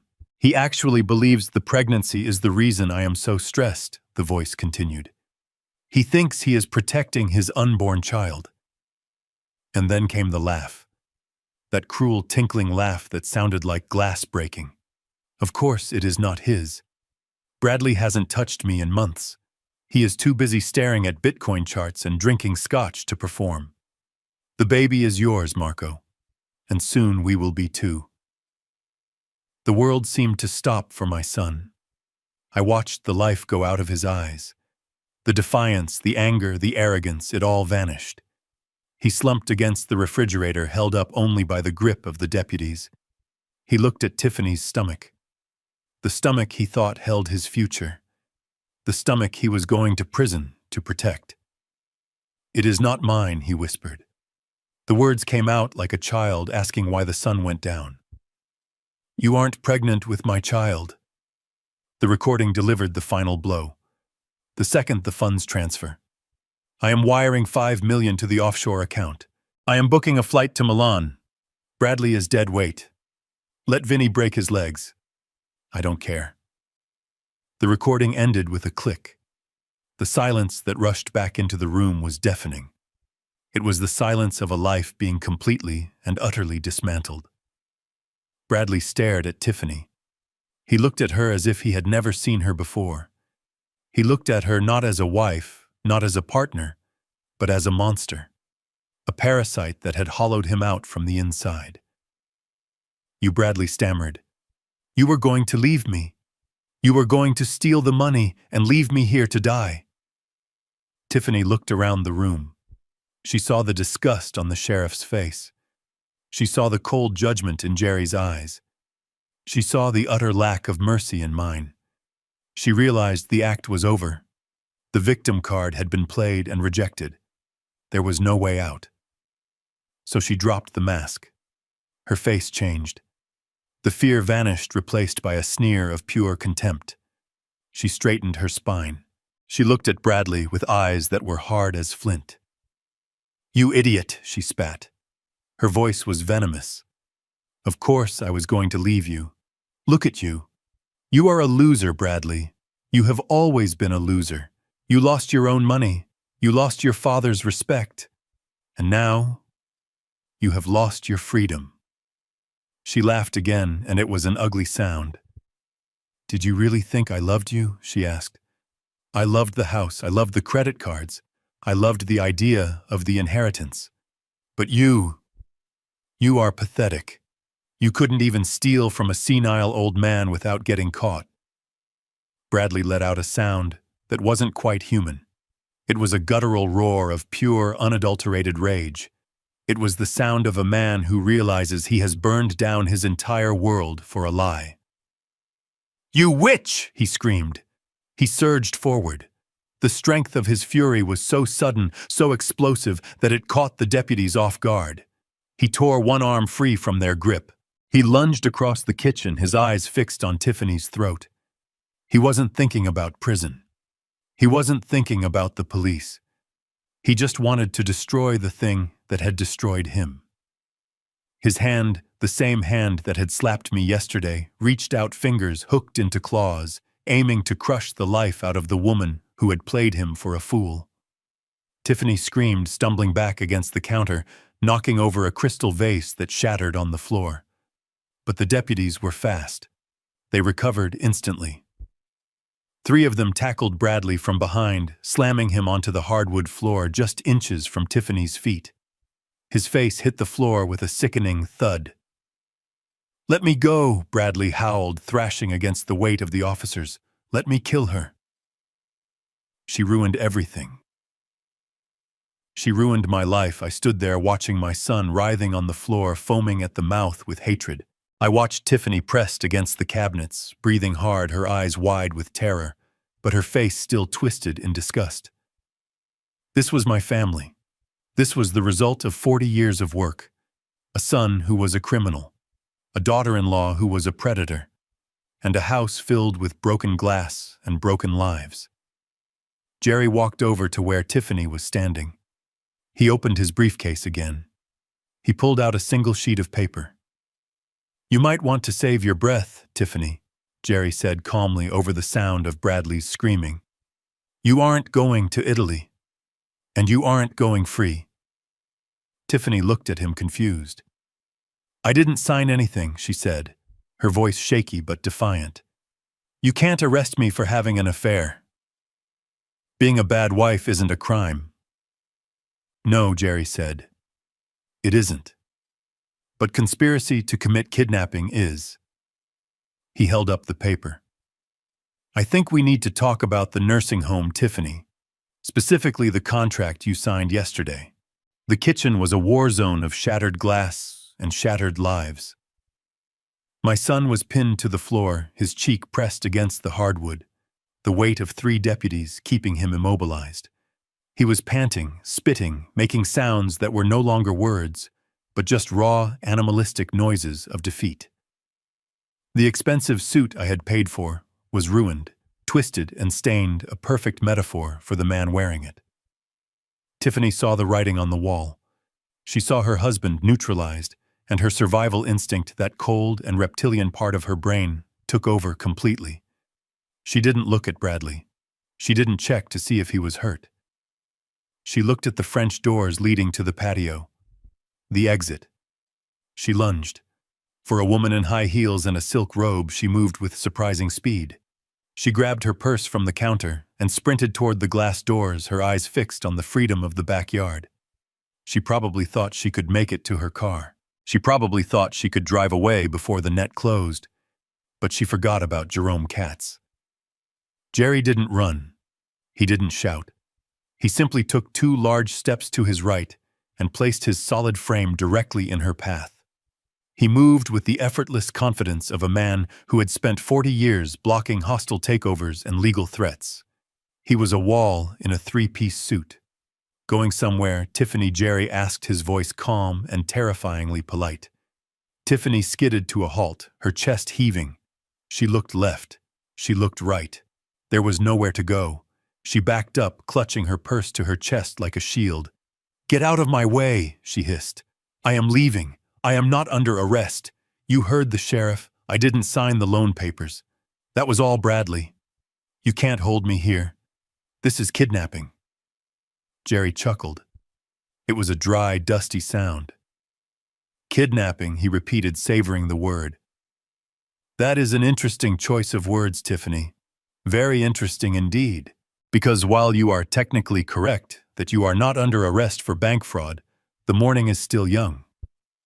He reached into his briefcase again. He moved slowly, deliberately, letting the tension build. He pulled out a second document. It wasn't a bank loan. It was a thick packet of papers with a blue cover sheet.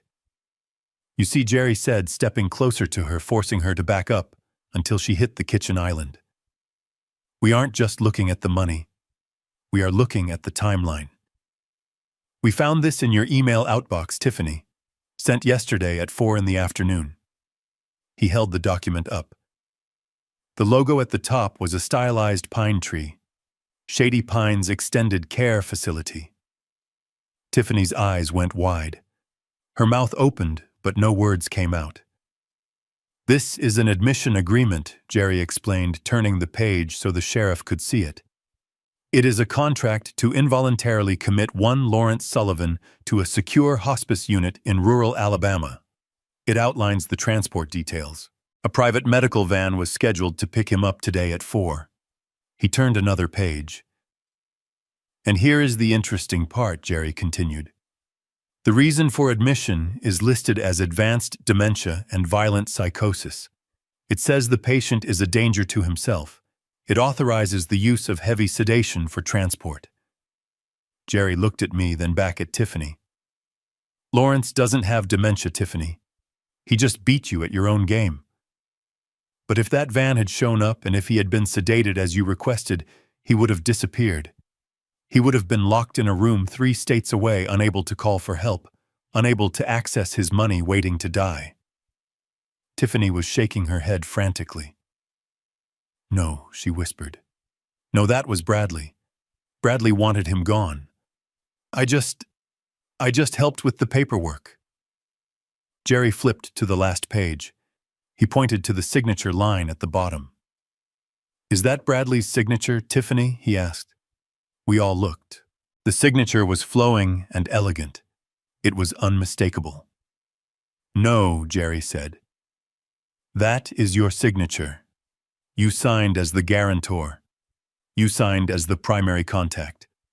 You authorized the kidnapping and false imprisonment of a senior citizen across state lines.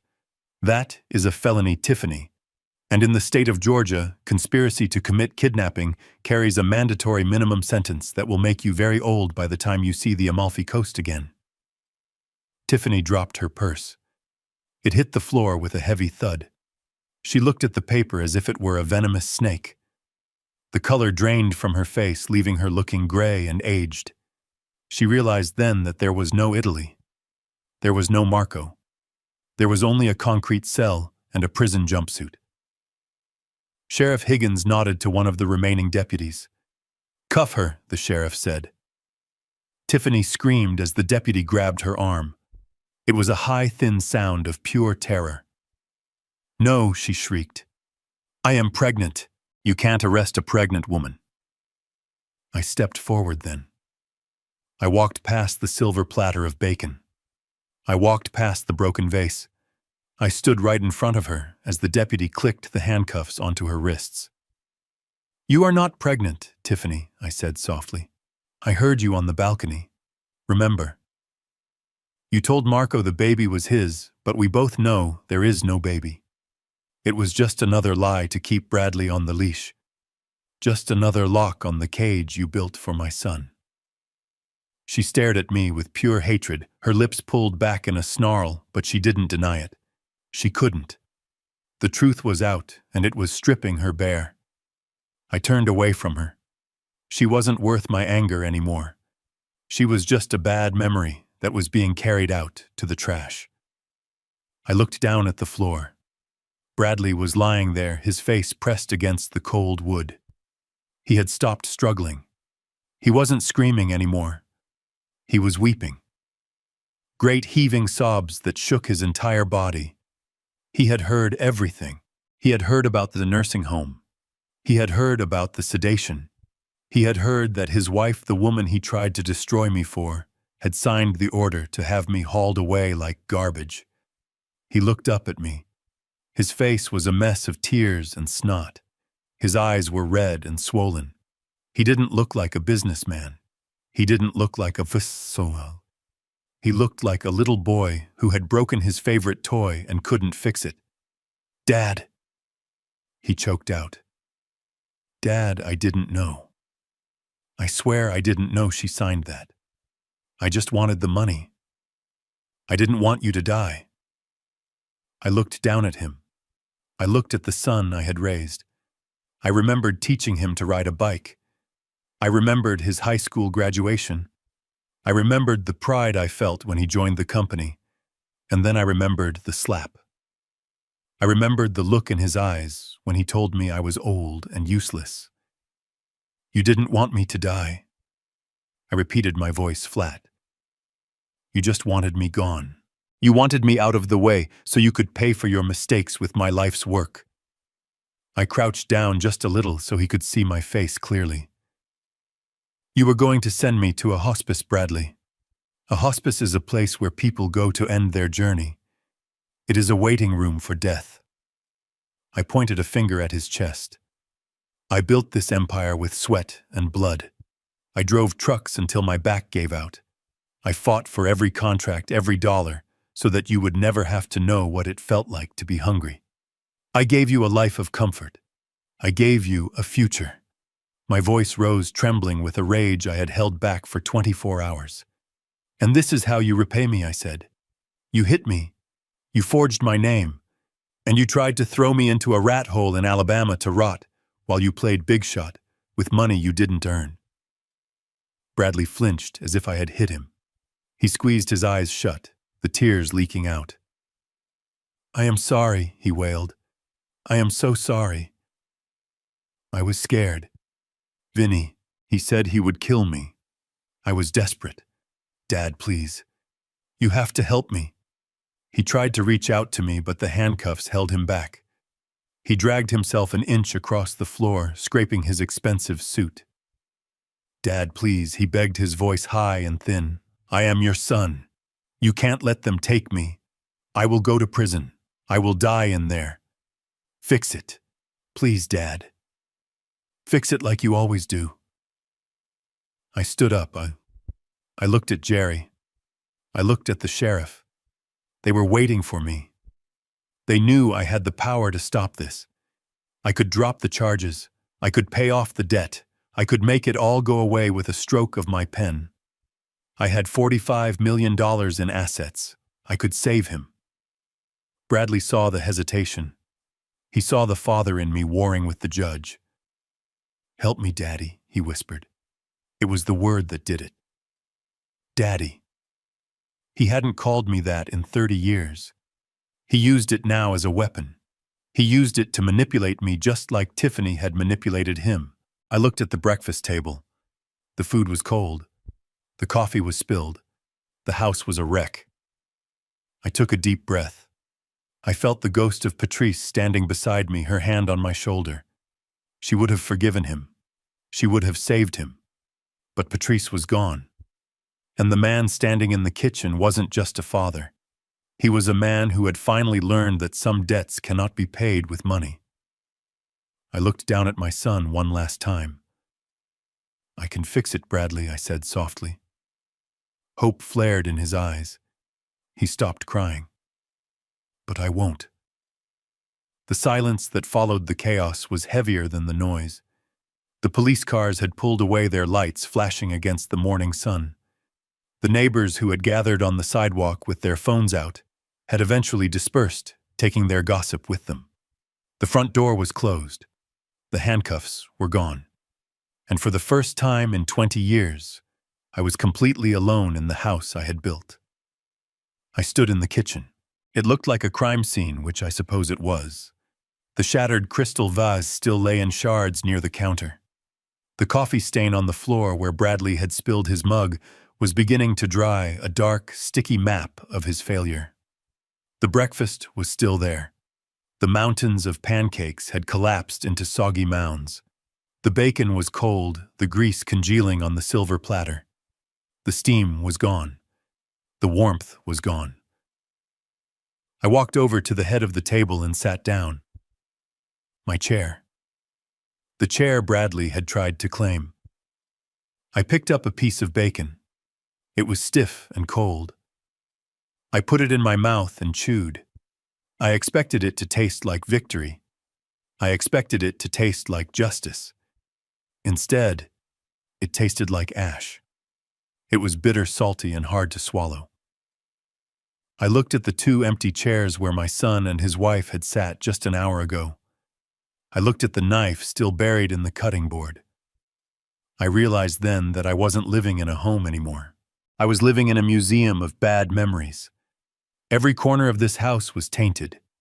The living room where he slapped me. The bedroom where they locked me in. The balcony where she plotted my death. I couldn't stay here. Not for one more night. I reached for the phone. Jerry answered on the first ring. He was already at his office, probably drafting the motions for the prosecution. It is done, Jerry said quietly. They are being processed. Bail has been denied for Tiffany because she is a flight risk. Bradley's bail is set at $2 million, which he doesn't have. Good, I said. My voice sounded hollow in the empty kitchen. Now, Jerry, I need you to execute the next phase. Are you sure, Larry? Jerry asked. You have lived in that house for 30 years. Sell it, I said. I didn't hesitate. Sell it all.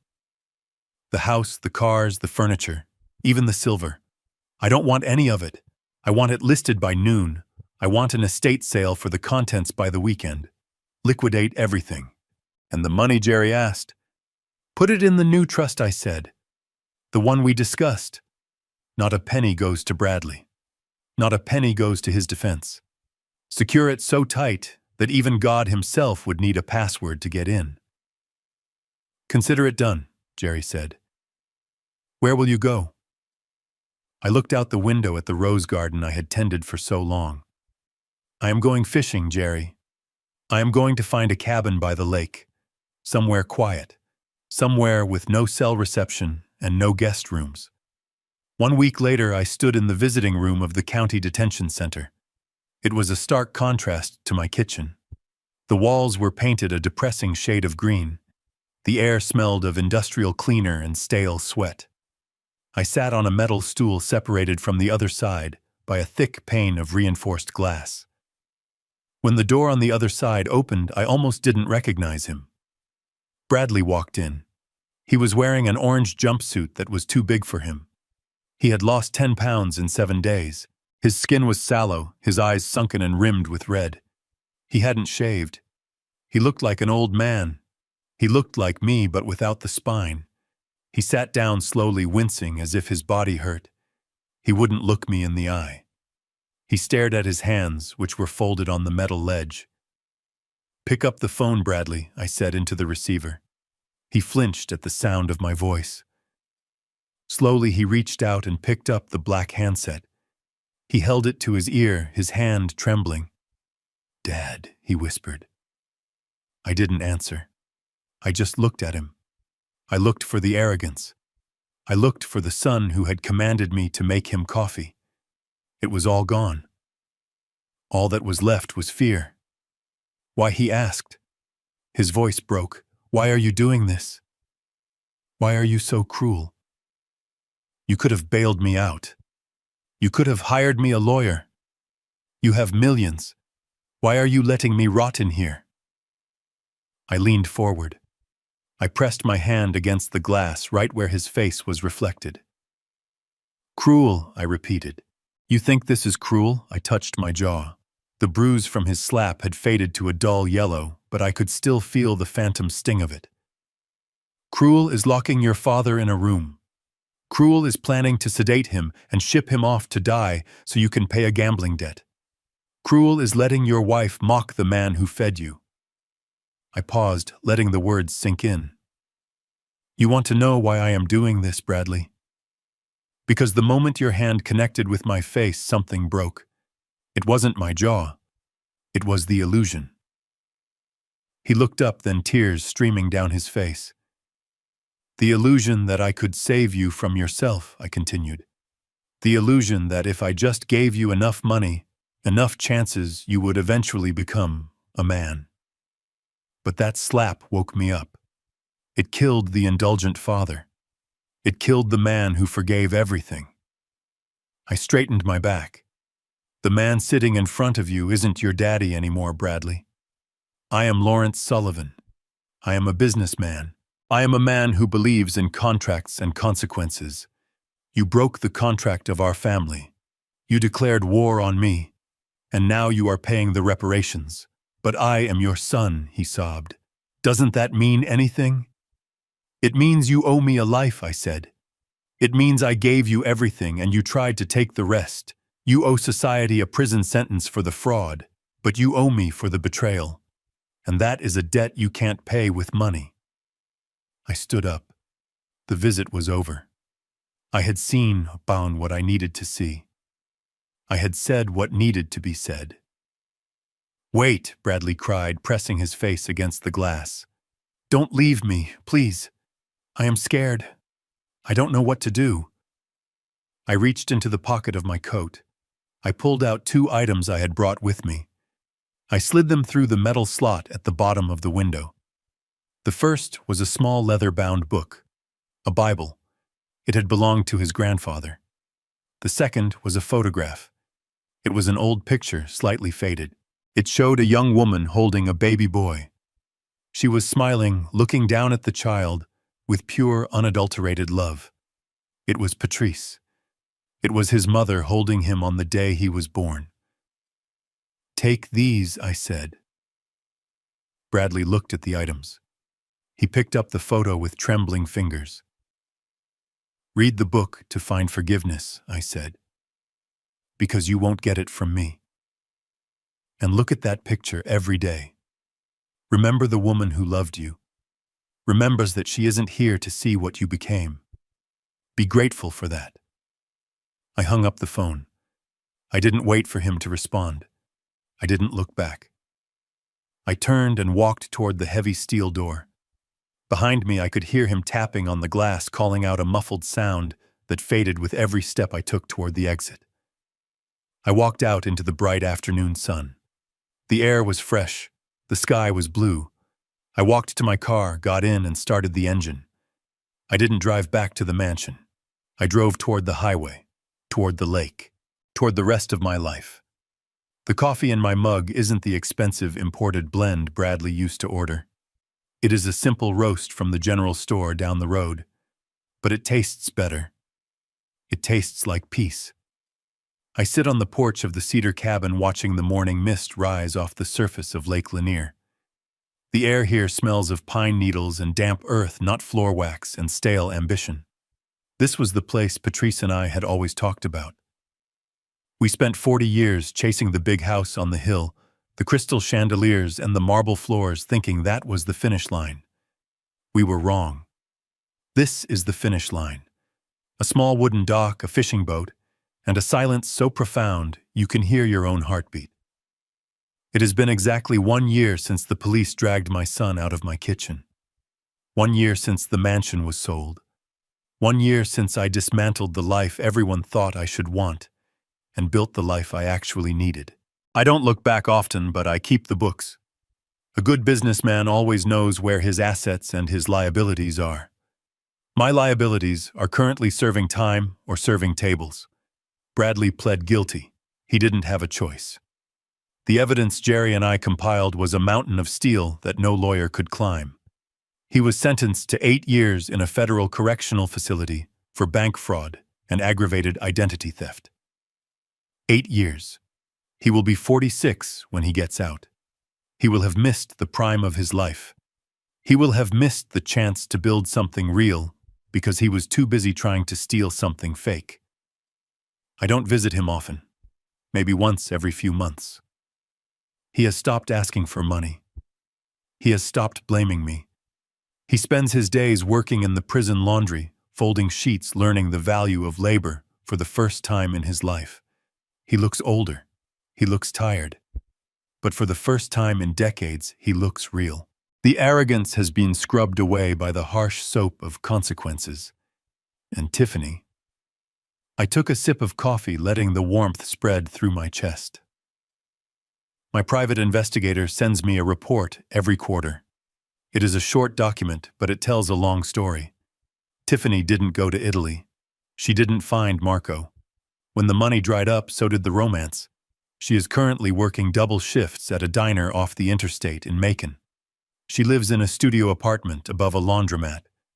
The report says she looks tired. It says she doesn't wear jewelry anymore. I don't feel happy about it. I don't feel gloating satisfaction. I just feel a sense of balance. The universe has a way of correcting itself if you give it enough room. She wanted a free ride. Now she knows exactly what a ticket costs. I put the mug down on the railing and walked down the wooden steps toward the dock. The sun was breaking over the tree line, painting the water in shades of gold and fire. I am not alone here. A young man was already sitting at the end of the dock, his legs dangling over the water, a fishing rod in his hands. He turned when he heard my boots on the wood. "Morning, Mr. Larry," he said, flashing a smile that was bright and genuine. "Morning, David," I replied. "Catch anything yet? Just a few nibbles," he said. "I think they are sleeping in today." David is 24 years old. He grew up in the foster system, bounced from home to home, never having a dime to his name. He made mistakes. He got into trouble. He has a record. Most people looked at him and saw a thug. I looked at him and saw a fighter. I saw someone who had the hunger I used to have back in 1978. I sat down beside him, groaning slightly as my old knees bent. I baited my hook and cast the line into the water. "How is the coding boot camp going?" I asked. "It is tough," David admitted, watching his bobber. "But I am getting it. I built a website yesterday from scratch. It actually works." I smiled. "Good. Keep at it. The scholarship covers the advanced courses too if you want them." David looked at me. His eyes were serious. "I don't know how to thank you, Mr. Larry. The Sullivan Startup Fund. It saved my life. I was heading down a bad road. No one ever gave me a chance before." "You earned it, son," I said. "I didn't give you anything. I just opened a door. You are the one walking through it." That is where the money went. The $45 million. I didn't hoard it. I didn't buy a yacht. I established the fund to help young men and women who had made mistakes, who had fallen down, but who wanted to get back up. People who knew the value of $1 because they had never had one. I looked at David. He wasn't my blood. He didn't have my last name. But as we sat there in the quiet morning light, waiting for the fish to bite, I felt a connection with him that I had never felt with Bradley. He respected me, not because of what I could buy him, but because of who I was. He listened to my stories. He asked for my advice. I realized then that I hadn't lost a son. I had just placed him in the only school that could teach him. Prison was Bradley's classroom. 8 years was his tuition. Maybe when he walks out of those gates, he will be a man I can respect. Maybe he won't. That is up to him. But I wasn't childless. I had found a dozen children like David. Children of the spirit, if not the flesh. I was building a legacy that wasn't made of bricks and bank accounts.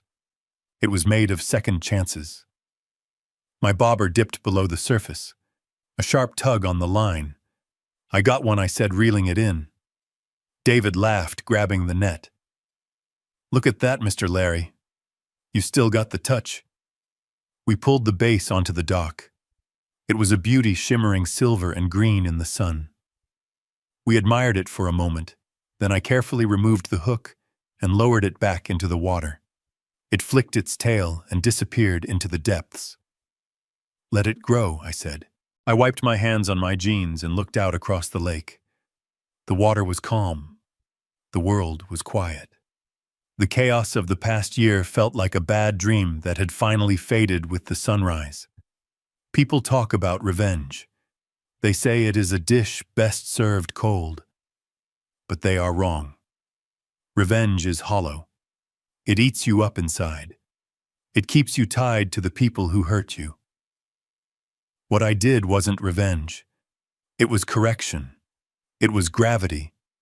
It was the inevitable result of actions meeting consequences.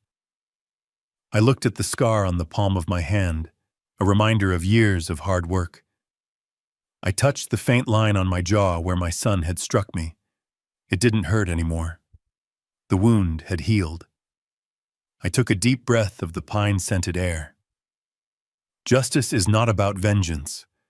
Justice is simply the act of putting things back where they belong.